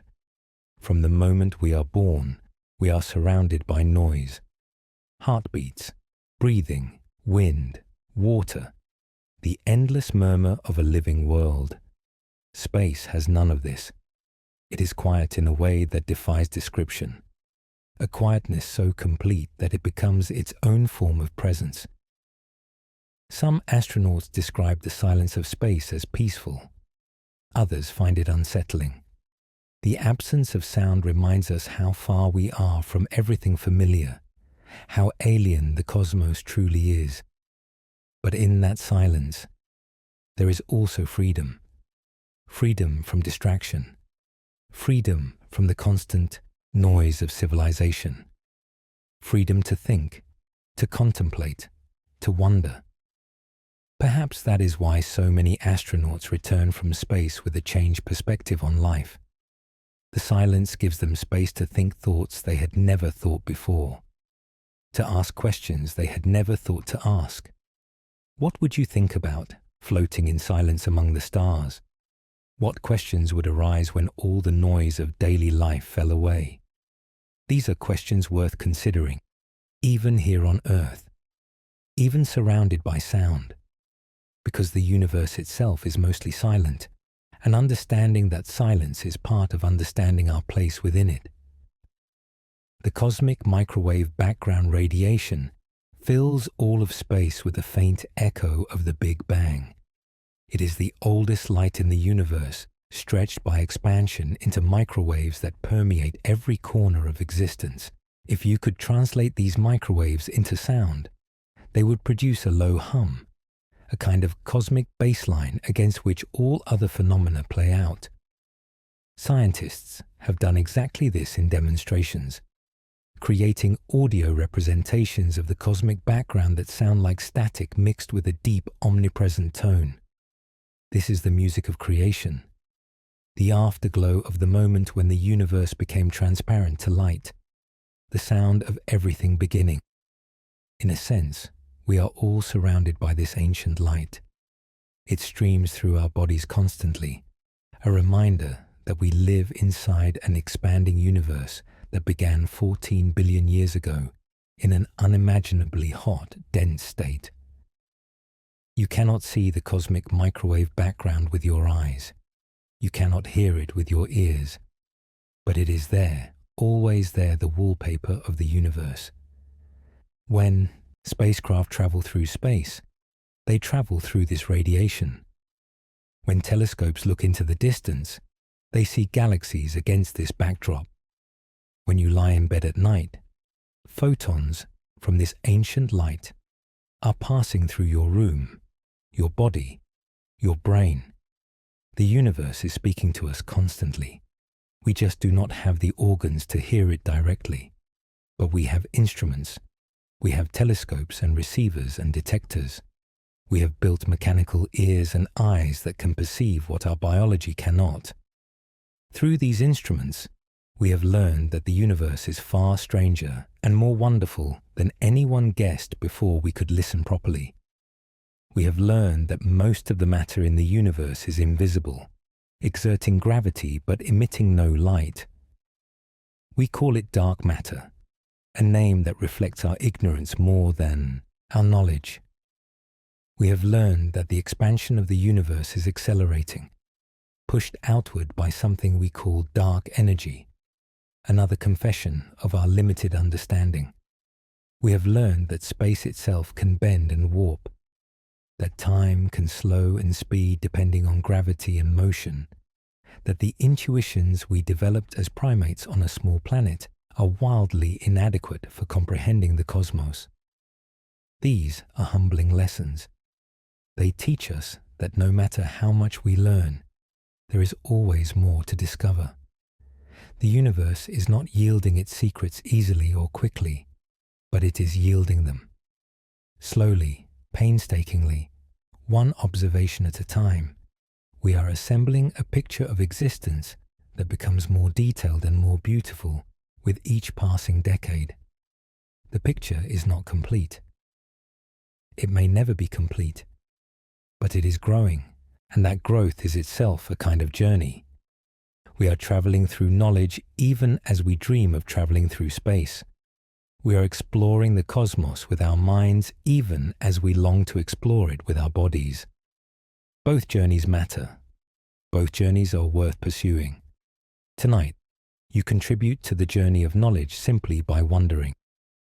Your curiosity adds to the collective human effort to understand the universe. Your questions, even if unspoken, participate in the great inquiry that has occupied our species since we first looked up at the stars. You do not have to be a scientist to participate. You do not have to be an astronaut or an engineer or a mathematician. You just have to wonder, to ask, to dream. And tonight, you have done all of these things. The galaxies are receding from us at speeds that increase with distance. The most distant galaxies we can observe are moving away so fast that they are approaching the speed of light. Eventually, if the universe continues its current expansion, those galaxies will cross the cosmological horizon and become forever unreachable. This is a strange and unsettling thought. Parts of the universe that are currently visible will eventually vanish from our view, carried beyond the reach of light by the expansion of space itself.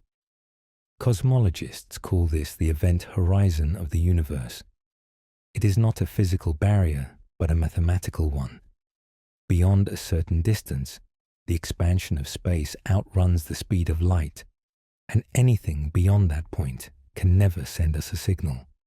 The universe is getting lonelier. With each passing moment, the horizon shrinks slightly. Galaxies that were visible yesterday will be invisible tomorrow, 1 billion years from now, 1 trillion years hence. This cosmic loneliness might seem depressing, but it can also be seen as a kind of motivation. The universe is finite in a practical sense. The time we have to explore it is limited. If we want to see the distant galaxies, we need to look now, while they are still within our view. If we want to travel to distant destinations, we need to start soon, before the expansion carries them beyond reach. The cosmos is not waiting for us. It is evolving, changing, becoming less accessible with each passing era. This urgency is subtle. The changes happen over millions and billions of years. No individual human will notice the difference within their lifetime, but as a species, we might, and as a civilization, we certainly will. The galaxies we can see today will be gone in the far future. The stars that light our night sky will burn out and fade. The universe itself will slowly wind down, spending its energy until nothing remains but cold, dark emptiness. This is the ultimate fate of existence according to current physics, the heat death of the universe, the long, slow fade into eternal night. But that fate is trillions of years away. Plenty of time for exploration, plenty of time for discovery, plenty of time for humanity or whatever we become to spread among the stars and make our mark on the cosmos. The question is whether we will use that time, whether we will rise to the challenge of interstellar travel, whether we will expand beyond our single world before some catastrophe ends our story. These are heavy thoughts for a peaceful night. Perhaps too heavy. Let them go. Let them drift away like stars setting below the horizon. Tomorrow, they will still be there, waiting to be considered again. But tonight is for rest, for peace, for the gentle certainty that you exist, that you wonder, that you matter, The universe produced you. 14 billion years of cosmic evolution led to this moment, to you lying in the darkness, thinking about the stars. You are the universe contemplating itself. You are matter become aware. You are the cosmos asking questions about its own nature. That is a privilege, a wonder, a miracle of the most ordinary kind. Every conscious being in the universe shares this privilege. Every mind that has ever looked up at the stars has participated in the same grand inquiry. You are part of something vast and ancient and ongoing. A conversation between existence and awareness that began before there were words and will continue long after your voice falls silent. Rest in that knowledge. Let it comfort you. Let it hold you as you drift towards sleep. The conversation will continue. The questions will keep being asked. The universe will keep revealing itself to those who wonder. You have done your part for tonight. You have wondered. You have asked. You have dreamed. Now let sleep come. Let the stars wheel overhead. Let the cosmos continue its vast, patient work of becoming. Tomorrow, or next week, or next year, you can wonder again.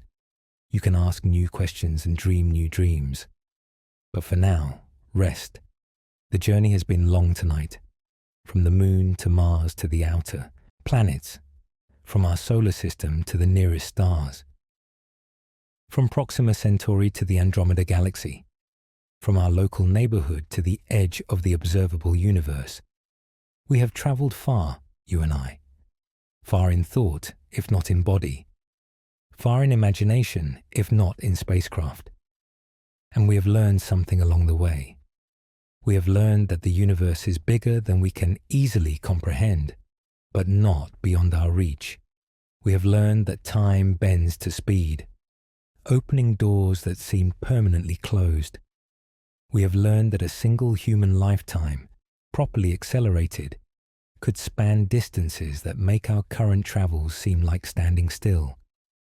These are precious lessons, worth remembering, worth sharing, worth passing on to those who will come after us. The stars are waiting. They have been waiting for billions of years. They will wait a while longer while we figure out how to reach them. But they will not wait forever, and neither should we. Somewhere in the future, a human being will stand on a world orbiting another star. They will look up at a sky full of unfamiliar constellations and think about Earth, about the small blue dot that gave birth to their species so long ago and so far away. And they will remember nights like this one, nights when their ancestors lay in darkness and dreamed of exactly this moment. That future is coming. It may be centuries away.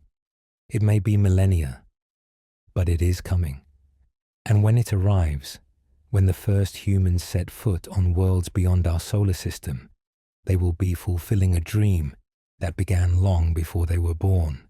A dream that began with the first conscious being who looked up at the stars and wondered what was out there. You are part of that dream. Your wondering tonight adds to it. Your curiosity contributes to the great chain of human aspiration that will one day carry us to the stars.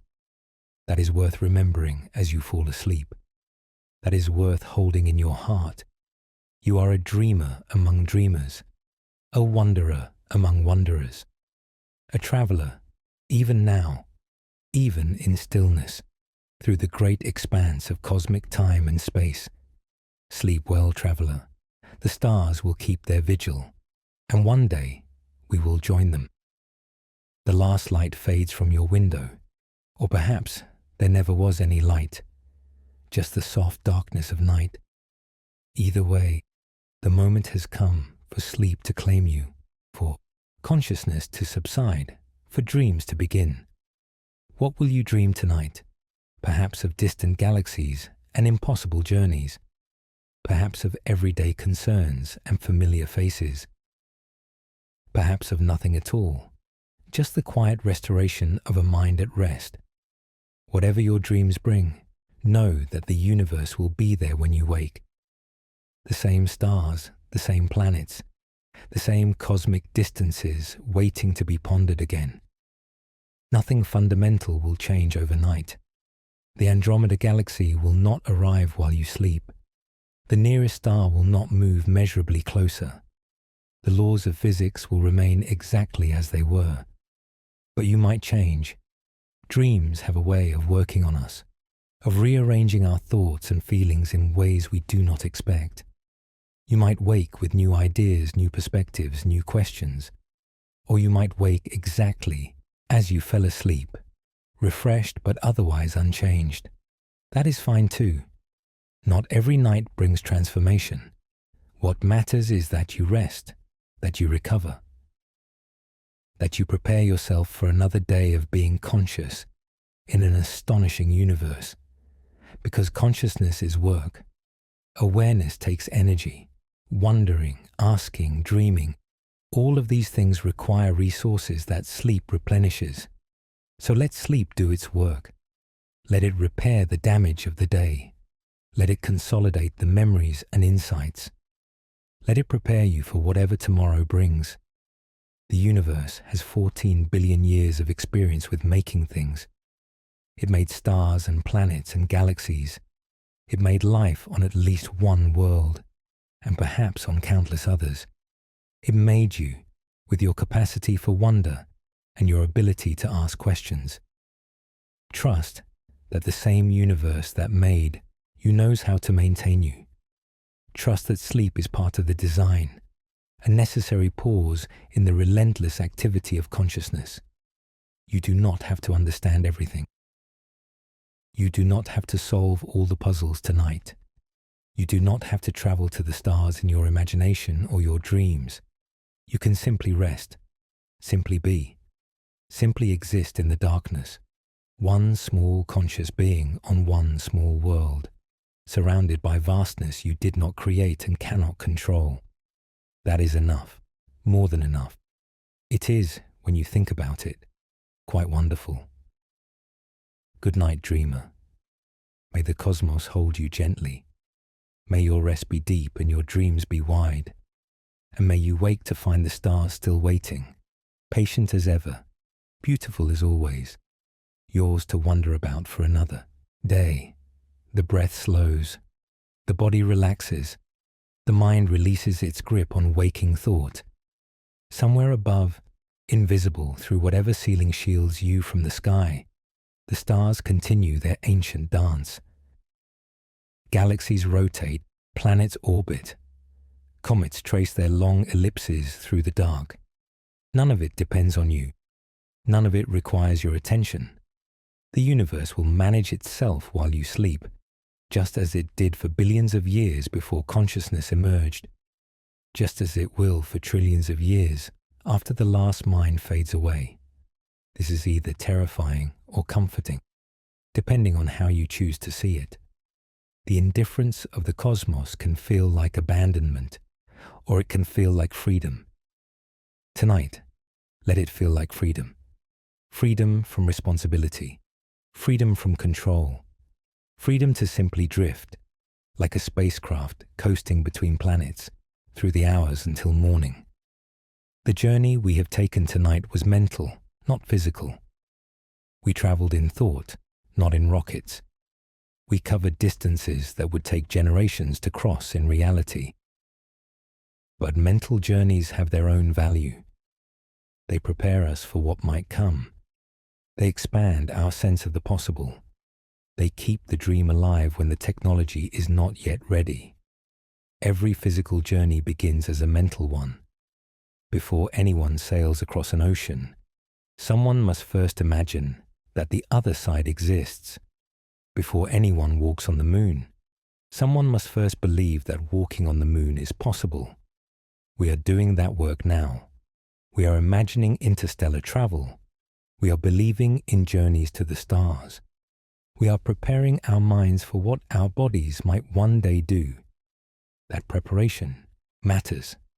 It changes how we think about ourselves, about our species, about our place in the universe. We are not just inhabitants of Earth. We are potential travelers of the cosmos.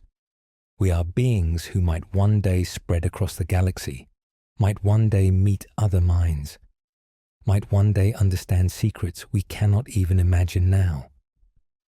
That potential is part of who we are. It shapes our dreams and our aspirations. It makes us more than we would be if we believed ourselves forever trapped on a single world. Tonight, hold on to that potential.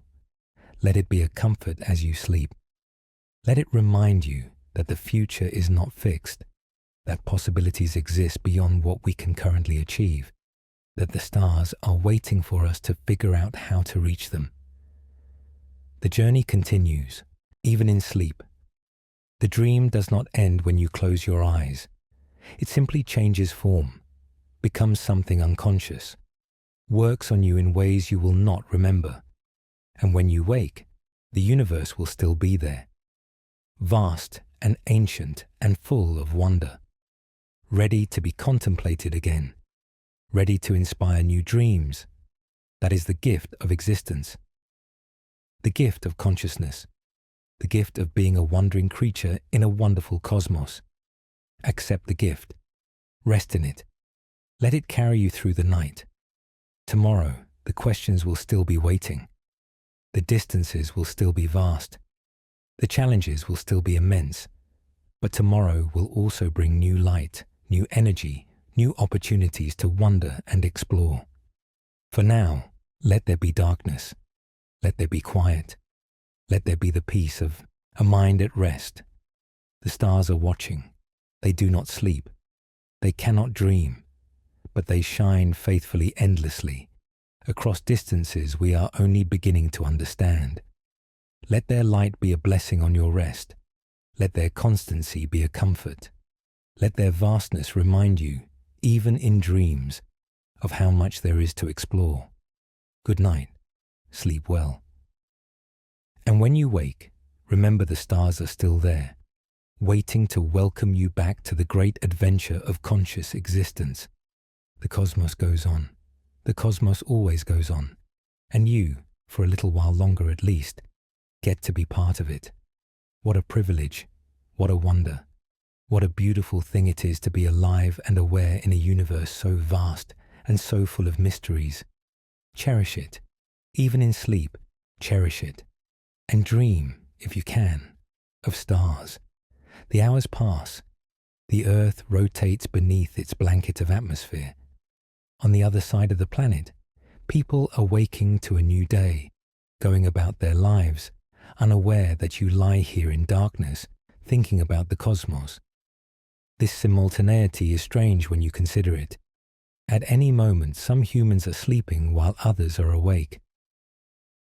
The collective consciousness of our species never fully shuts down. Someone is always watching the stars. We are a species that looks upward. It is one of our defining characteristics. From the earliest cave paintings to the latest space telescopes, humans have always been fascinated by what lies above. Other animals do not share this fascination. Dogs do not contemplate the moon. Birds do not wonder about distant galaxies. Only humans, as far as we know, gaze at the night sky and ask what it all means. This upward gaze has driven much of our progress. Astronomy was one of the first sciences. Navigation by stars enabled exploration and trade. The dream of space travel has inspired generations of engineers and scientists. We are creatures of the cosmos in more ways than one. Our bodies are made of elements forged in stellar furnaces. Our minds evolved under starlit skies. Our future, perhaps, lies among the stars themselves. That connection is worth remembering. We did not come from nowhere. We are not separate from the universe. We are part of it, deeply and fundamentally. The calcium in your bones was made in an exploding star. The oxygen you breathe was produced by ancient photosynthesis, itself powered by sunlight. The iron in your blood was forged in the core of a massive star that died billions of years ago. You are literally made of stardust. This is not poetry but chemistry, not metaphor but fact. And the stardust that makes up your body is wondering about the stars from which it came. That is perhaps the strangest loop of all. The universe has created something that can think about the universe. When you dream of traveling to the stars, you are essentially dreaming of going home, of returning to the cosmic forge that created the elements from which you are made. That longing for the stars might be written into our very atoms, a kind of cosmic homesickness, a pull toward the source of everything we are. Of course, the universe is indifferent to our longings. Stars do not care whether we reach them. Galaxies do not notice our aspirations. But we care. We notice. We dream. And our dreaming is itself a cosmic phenomenon, a natural consequence of matter becoming sufficiently complex to reflect on itself. Somewhere in the vast expanse of space, other dreamers may be lying in their own beds, on their own worlds, wondering about the same questions we wonder about tonight. What lies beyond the horizon? How far can we travel? Are we alone? These questions transcend species and biology. They arise wherever consciousness arises. They are universal in the deepest sense of the word. We may never meet those other dreamers. The distances may be too great, the times too short. Each civilization might rise and fall in isolation, never knowing that others existed. But perhaps not. Perhaps someday, somehow, we will reach across the void and find kindred minds. Perhaps the universe is not as lonely as it appears. That hope sustains many of us. The hope of contact, the hope of communication, the hope that our wondering is not unique, that our dreams are shared, that we are part of something larger than ourselves. Whether that hope is justified, we cannot know. The cosmos keeps its secrets well, but hope is its own reward. It gives meaning to our efforts. It inspires our technologies. It drives us to keep looking, keep listening, keep reaching. Tonight, as you drift toward sleep, hold on to that hope. Let it be a warm presence in the darkness. Let it remind you that the universe, for all its vastness and indifference, may yet hold surprises. We have been listening for signals from extraterrestrial intelligence for decades. So far, we have heard only silence. But the search continues. New telescopes come online. New detection methods are developed. The net grows wider, the sensitivity increases. Perhaps tomorrow, or next year, or next century, someone will detect a signal that changes everything. A pattern in the noise, a message from the stars, or perhaps not. Perhaps we are alone, at least in our cosmic neighborhood. Perhaps the nearest other civilization is so far away that we will never know they existed. Either answer would be profound. Either answer would transform our understanding of existence. But tonight, we do not have to choose between hope and despair. Tonight, we can simply rest with the question unanswered, the mystery unresolved. The uncertainty itself is beautiful in its way. It means that wonder is still possible, that discovery is still available, that the future holds surprises we cannot anticipate. Certainty is comfortable, but uncertainty is exciting. Not knowing is painful, but it is also an invitation to keep asking, keep exploring, keep dreaming. Accept that invitation tonight. Let the mystery be your companion. Let the not knowing be a space where possibilities live. Tomorrow you can seek answers.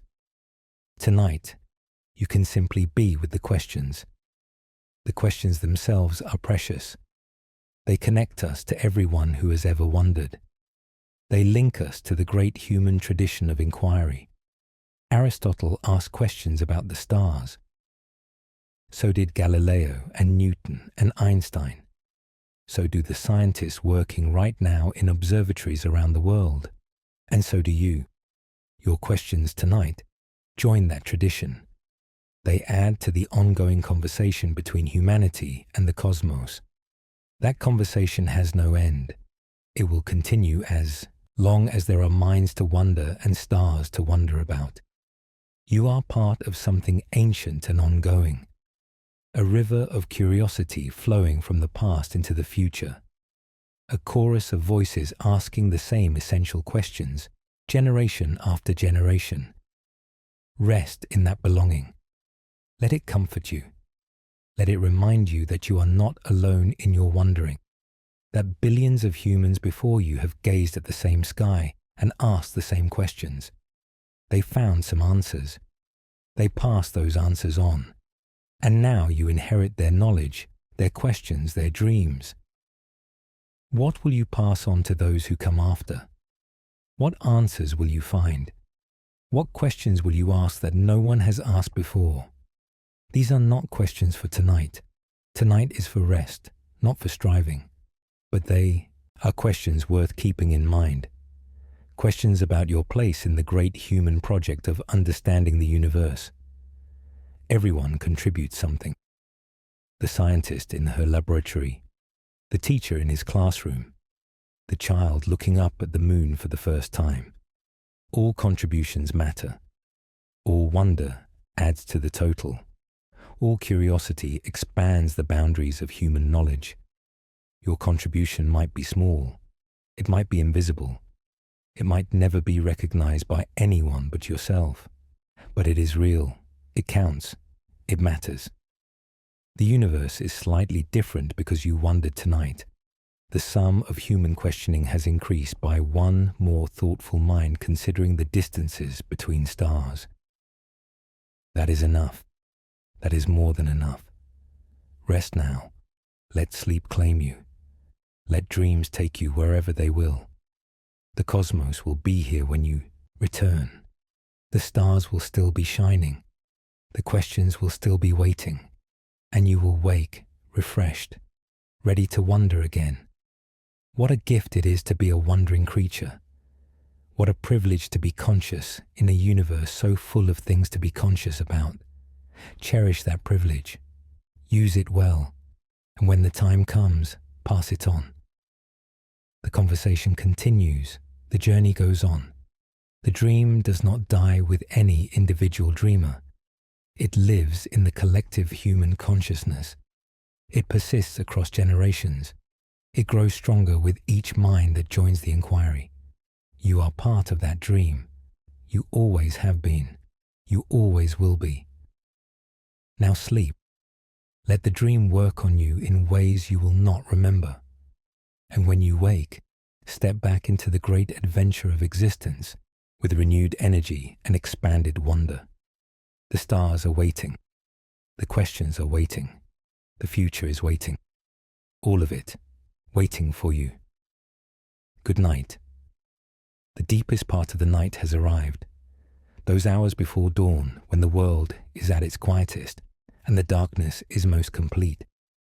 This is the time when thoughts can drift freely, when the boundary between waking and sleeping becomes fluid, when dreams begin to mix with reality. Let yourself drift. Let the boundaries blur. Let the cosmos and your consciousness merge into something larger than either one alone. This is what meditation masters call the liminal state, the threshold between one kind of experience and another, the doorway through which insight sometimes enters. You do not have to force anything. You do not have to try to have revelations. Just let go, just drift, just be. If thoughts come, let them come. If images arise, let them arise. If you find yourself traveling among stars, let yourself travel. The mind knows how to do this. It has been doing it for as long as there have been minds. You do not need to direct the process. Trust your brain. It has been shaped by millions of years of evolution to handle the transition from waking to sleeping. It knows the pathways. It knows the rhythms. Your job is simply to allow, to not interfere, to get out of the way and let sleep happen. And it will happen. It always does, sooner or later. The biological imperative is too strong to resist indefinitely. Sleep is not optional. It is not a luxury. It is a fundamental requirement for conscious beings, a period of maintenance and restoration without which minds cannot function. Even the most dedicated stargazer must eventually sleep. Even the most obsessed astronomer must close their eyes and let dreams take over. The stars will still be there in the morning. The questions will still be waiting. The cosmos will not have changed significantly in the hours you spent unconscious. But you will have changed. Your brain will have processed the day's experiences. Your memories will have been consolidated. Your energy will have been restored. You will wake ready to wonder again, ready to explore, ready to dream new dreams and ask new questions. That is the cycle of conscious existence. Activity and rest, waking and sleeping, engagement and withdrawal. Both parts of the cycle are necessary. Both serve important functions. Neither can be neglected without consequences. Tonight, honor the rest part of the cycle. Give your brain what it needs. Allow the maintenance functions to proceed without interruption. Tomorrow, you can be active again. Tomorrow, you can engage. Tomorrow, you can think and plan and wonder. But tonight, rest. The universe has given you this gift of sleep, a daily vacation from consciousness, a nightly reset that allows you to start fresh each morning. Accept the gift, use it well, and wake renewed. The stars are patient. They have been shining for billions of years. They can wait a few more hours while you sleep, and when you wake, they will be there.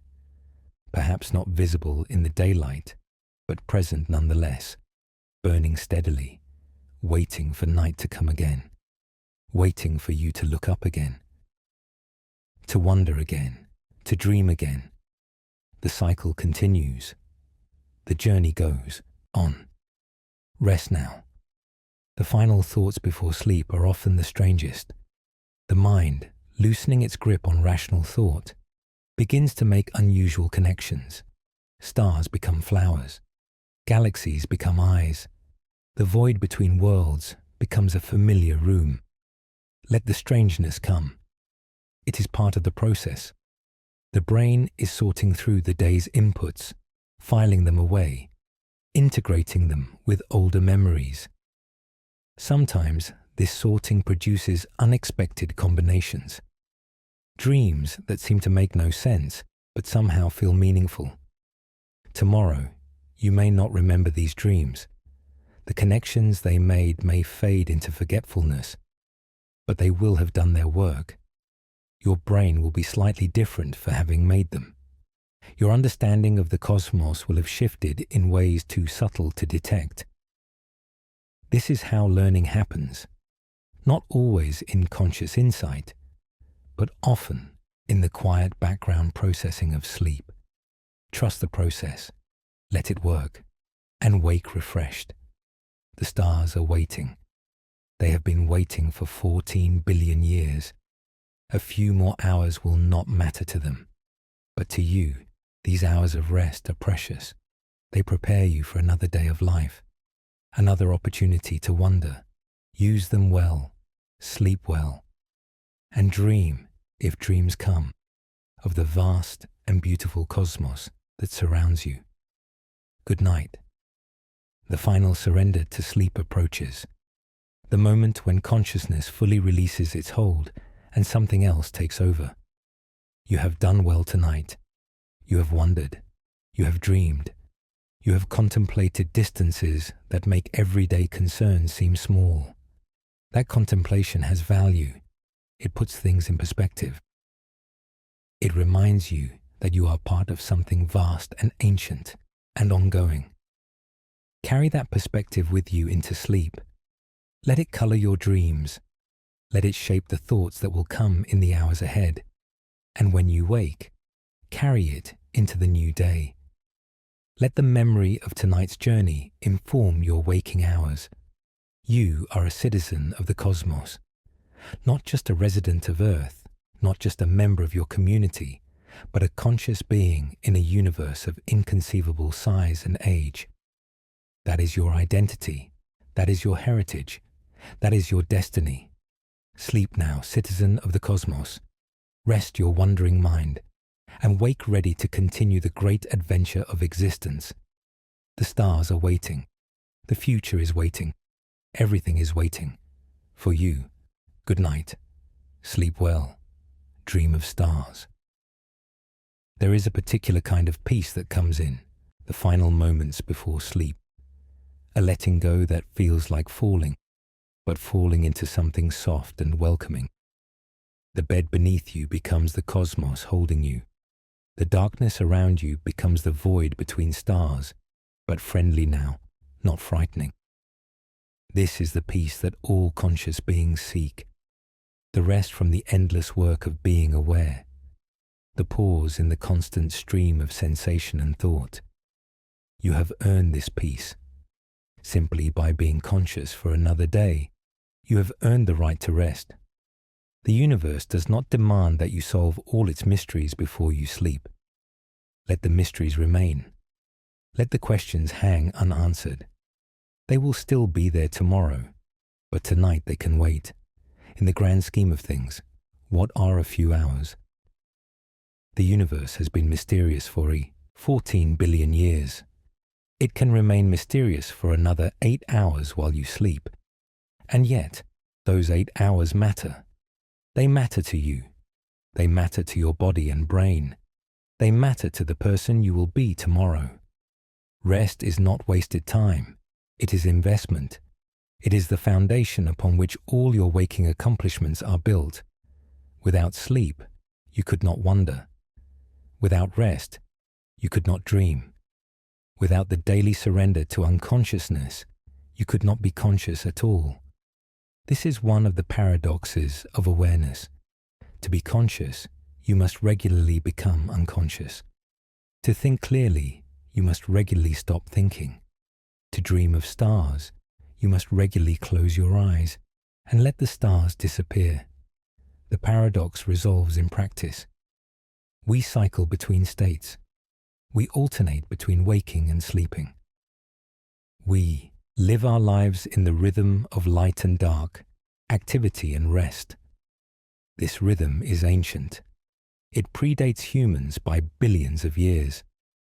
The first organisms that evolved daily cycles were responding to the same alternation of light and dark that governs your sleep patterns now.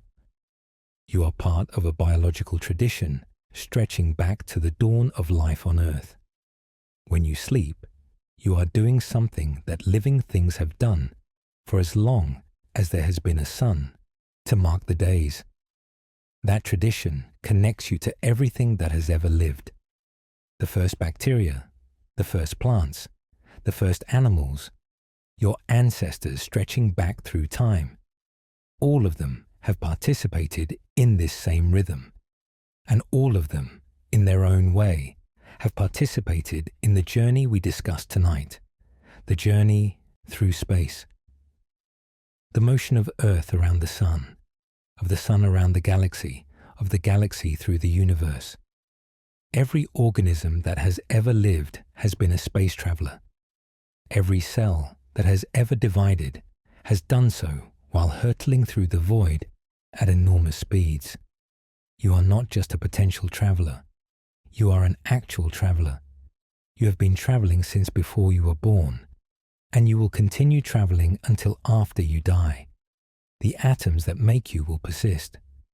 They will continue their cosmic journey long after you have forgotten you were ever here. They will be incorporated into other structures, other beings, other consciousnesses. In some sense, you are immortal. Not as a person, but as matter. The stuff of which you are made will last as long as the universe lasts. That is a different kind of comfort than personal immortality. It is colder, perhaps, and less emotionally satisfying, but it is true, and truth has its own kind of warmth. Knowing what is real even when what is real is vast and impersonal, connects us to existence in a way that fantasy cannot. Tonight you have contemplated real distances, real speeds, real physics, the universe as it actually is, not as we might wish it to be. That universe is stranger and more wonderful than any story we could invent. It contains more mysteries than any religion has proposed. It offers more wonders than any fantasy has imagined. And it is real. That is the most amazing thing of all. This vast, complex, beautiful cosmos is not a dream. It is actually there, actually existing, actually surrounding you right now as you drift towards sleep. You live in a miracle. Not a supernatural miracle, but a natural one. The miracle of existence itself. Why is there something rather than nothing? No one knows. How did consciousness arise from unconscious matter? No one knows. Why do the laws of physics take the form they do? No one knows. These are the deepest mysteries. They underlie all the smaller mysteries we discussed tonight. How far can humans travel? That depends on the laws of physics. But why do those laws allow travel at all? Why is there space to cross and time to experience? We may never know. These questions may be unanswerable, but they are worth asking even so, because asking is itself a form of participation. When you wonder why there is something rather than nothing, you are engaging with existence at its most fundamental level. You are being conscious about consciousness. You are existence wondering about itself. That wondering is not futile, even if it never produces answers. It is an end in itself. It is part of what makes conscious life valuable. A universe without anyone to wonder about it would still exist, but it would lack something important. It would lack appreciation. It would lack understanding. It would lack the deep, strange loop of matter contemplating matter. You provide that loop. Your wondering tonight has added to the universe something that was not there before. An instance of the cosmos appreciating itself. That is your gift to existence. Your contribution to the great project of being. It costs nothing to give and everything to withhold. So give it freely. Wonder without reservation. Ask questions you know you cannot answer. Dream of destinations you know you cannot reach. The wondering is its own reward. The dreaming is its own fulfillment. And when you sleep, the wondering does not stop. It continues in different forms. Dreams are a kind of wondering, a kind of exploration, a journey through inner space even as your body rests. Let those dreams come. Welcome them. See where they take you. Perhaps tonight you will dream of stars. Perhaps you will travel in sleep to destinations you could never reach while awake. Perhaps you will meet beings from other worlds.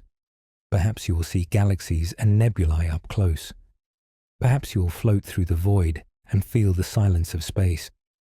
Or perhaps you will dream of ordinary things, home and family, work and play, the small details of daily life. Either way, the dreaming serves its purpose. It processes the day. It prepares you for tomorrow. It keeps your mind flexible and creative. Trust the process. Let sleep and dreams do their work. And when you wake, return to the waking world of stars and distances and possibilities. The journey we have taken tonight is just one night's worth. Tomorrow night, we could go somewhere else, explore different questions, consider different mysteries. The universe is inexhaustible. No matter how many nights we spend wondering, there will always be more to wonder about. That is both humbling and encouraging. Humbling because we can never know it all. Encouraging because we can never run out of things to explore. The adventure is infinite. The journey has no end. And you are part of it. A temporary but real participant in the ongoing process of consciousness confronting cosmos. Take pride in that participation. Take comfort in that belonging. And rest now in the peaceful certainty that when you wake, the adventure will continue. The stars are patient. The universe is eternal. The mysteries are waiting, but they can wait a few hours while you sleep. Good night, fellow traveler. May your journey through sleep be peaceful. May your dreams be deep and restorative. And may you wake ready to wonder once more at the vast, beautiful, mysterious cosmos that is your home. The last light fades. The final thoughts quiet. The transition begins. From waking to sleeping. From wondering to dreaming. From contemplating to resting. You have done well tonight. Now let go. The cosmos will hold you safe until morning. Sleep, dream, and know that you are loved by a universe so vast that your imagination cannot contain it. Good night. The molecules of the air in your room are in constant motion. They collide with each other billions of times per second, bouncing and rebounding in an endless dance of thermodynamics. You cannot sense this motion. It is too small and too fast for human perception. But it is there, an invisible sea of movement surrounding you as you drift toward sleep. This molecular chaos is what makes life possible. It provides the energy for chemical reactions. It distributes heat evenly. It allows gases to mix and diffuse. Without this constant motion, there would be no atmosphere, no breathing, no life. The universe is restless, even when we are at rest. It continues its endless activity regardless of what we do. This thought can be comforting. The cosmos does not need us to keep going. It will manage itself while we sleep. We can let go of control without the universe falling apart. So let go. Release the tension in your muscles. Release the worry in your mind. Release everything that is not essential to this moment. The moment is simple. You are lying in darkness, letting sleep come. That is all that matters right now. That is all you need to do. Tomorrow will bring its own concerns. Tomorrow will have its own tasks and troubles. But tomorrow is not here yet. Right now, there is only this moment, this breath, this heartbeat, this slow drift toward unconsciousness. Be here, in this moment, fully. Not thinking about the past, not worrying about the future, just being. The cosmos is with you in this moment, as it is in every moment. It surrounds you and supports you and constitutes you. You are not separate from the universe. You are an expression of it, a particular arrangement of matter and energy that has temporarily become aware. That awareness is precious. It will not last forever. The arrangement that is you will eventually dissipate, and the atoms will move on to other configurations. But right now, in this moment, you are here. You are aware. You are wondering about stars. That is a gift. Not from anyone or anything in particular, just a gift from existence itself. The gift of being conscious in a cosmos that mostly is not. Receive the gift, appreciate it, and rest in the knowledge that having existed is meaningful, even if existence ends. You have contributed to the universe simply by being here. You have added your consciousness to the total. You have participated in the great experiment of awareness. Nothing can take that away. Even after you die, you will have existed. The fact of your existence will be forever true. In some sense, that is a kind of immortality. Not personal continuity, but permanent fact. The universe will always be a universe in which you once were. That permanent fact includes tonight. It includes this moment of wondering about stars, this drift towards sleep, this peace. These moments are being written into the history of the cosmos. They are becoming part of the permanent record. They matter, even if no one ever knows they happened, so rest easy. What you are doing right now, simply being conscious and wondering and resting, is enough. It is more than enough. It is participation in the miracle of existence. The stars continue their ancient dance. Galaxies continue their slow rotations. The cosmic web of matter and dark matter continues to evolve. And you, small but significant, continue to drift towards sleep. Everything is as it should be. Everything is in its place. Rest now. The universe will continue without your oversight. It has been doing so for billions of years. It knows what it is doing, and you, for a few hours, can simply be, without responsibility, without striving, without anything at all except the peace of letting go. That peace is available to you right now. It does not require effort.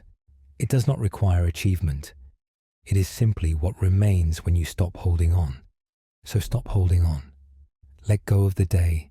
Let go of the week. Let go of all the concerns that usually occupy your mind. They will be there tomorrow. They are not going anywhere. But for now, for these precious hours, you can set them down. Imagine each worry as a stone in your hands. Heavy, solid, real. Now imagine setting each stone down, gently, carefully. One by one, the stones accumulate in a pile beside you. Your hands become lighter. Your shoulders relax. Your breathing deepens. The worries are still there, in the pile, but they are no longer in your hands. They are no longer your burden to carry right now. You can pick them up again tomorrow if you need to. But for tonight, let them rest while you rest. This is the wisdom of sleep. It teaches us that we cannot carry everything all the time. It forces us to set down our burdens periodically. Without sleep, we would burn out. Our minds would fragment. Our bodies would fail. With sleep, we renew. We restore. We prepare for another day. Honor that renewal. Give it the respect it deserves. Do not fight sleep or resent it. It is your ally, not your enemy. And within sleep, dreams may come. They are often strange. They rarely make logical sense, but they serve important functions. Dreams help consolidate memories. They process emotions. They allow the unconscious mind to work on problems the conscious mind has set aside. So welcome your dreams, whatever they may be. They are part of the journey, part of the wonder. And if you dream of stars tonight, know that you are continuing the exploration we began together, traveling in imagination to places your body cannot reach. The mind is its own spacecraft. It can go anywhere, instantly, without fuel or time or effort. It is the original warp drive. Use it. Let your dreams take you wherever they will. You might visit galaxies. You might meet beings from other worlds. You might solve mysteries that have puzzled you for years.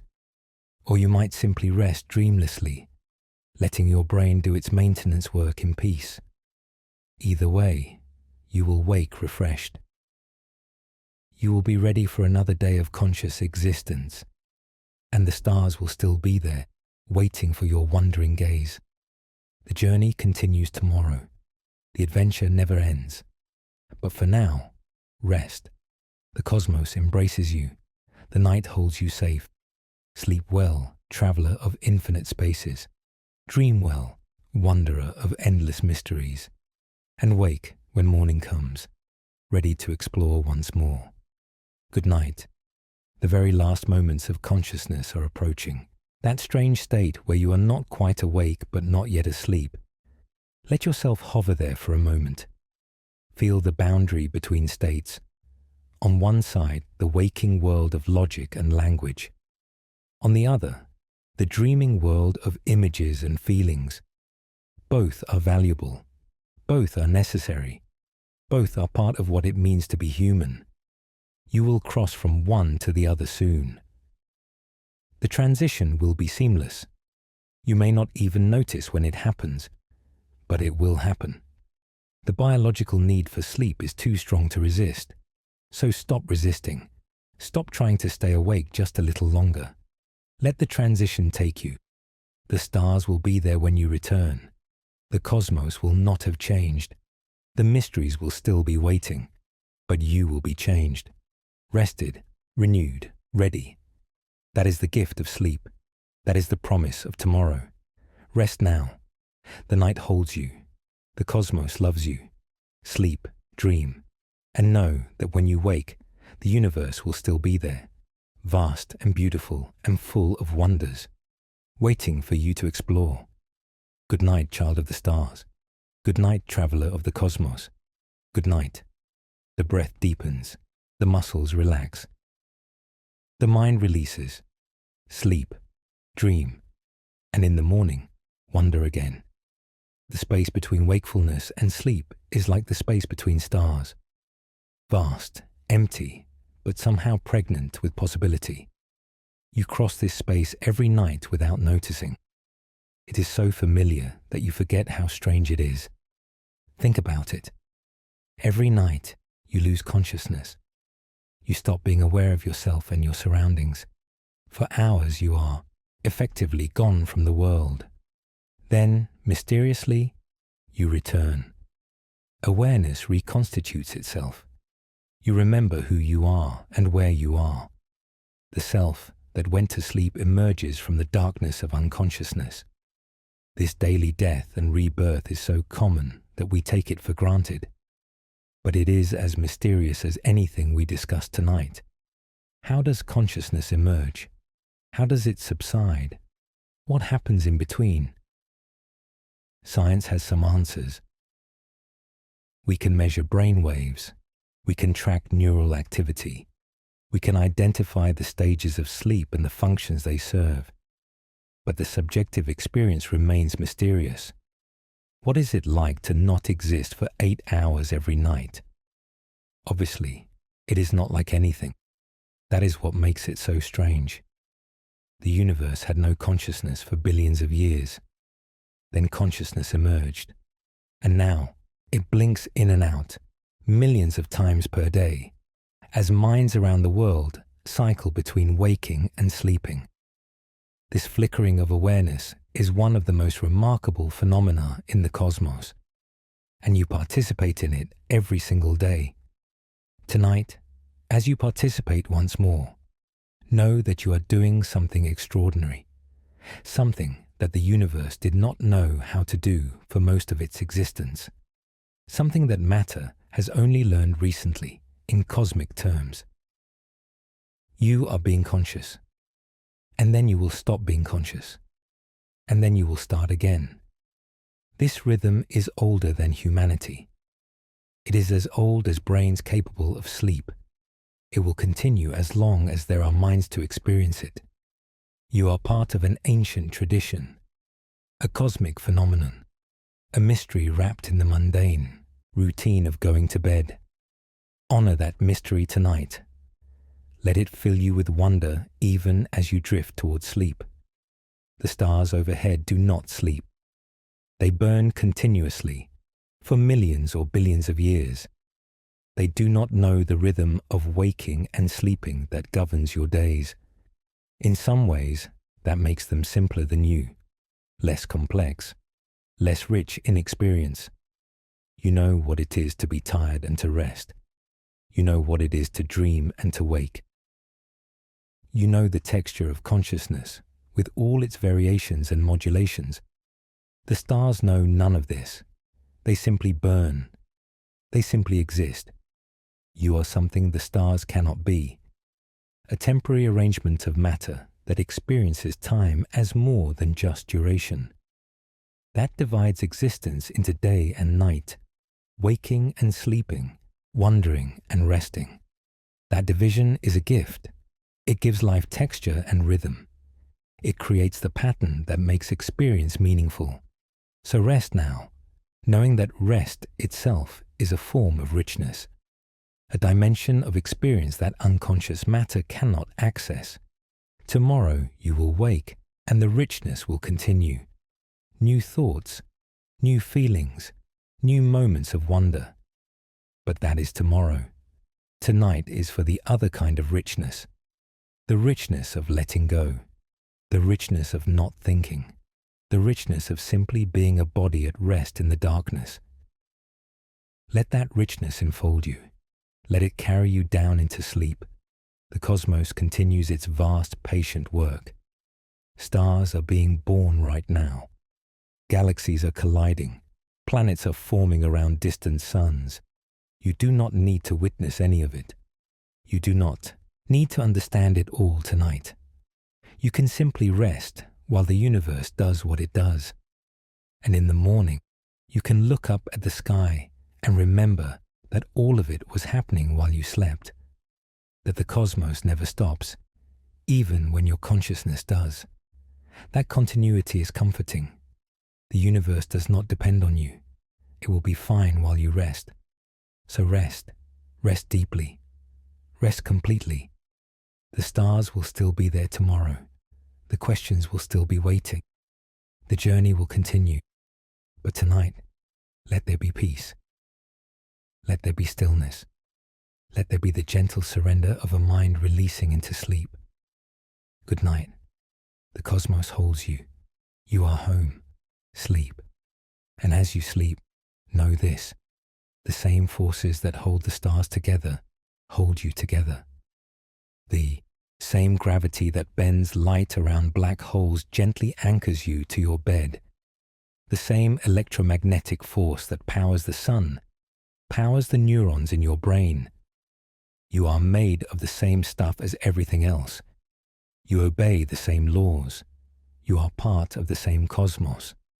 This connection is not broken by sleep. It does not fade when you lose consciousness. It persists, constant and unbreakable, linking you to every star and every galaxy and every grain of dust in the universe. When you dream of traveling to the stars, you are dreaming of visiting your relatives. The atoms in your body are siblings of the atoms in distant suns. You are already connected to everything you might ever want to explore. That connection is your birthright. It cannot be taken from you. It will persist as long as the universe persists. Rest in that connection tonight. Feel yourself as part of something vast and ancient and eternal. Let the cosmos flow through you as you flow through the cosmos.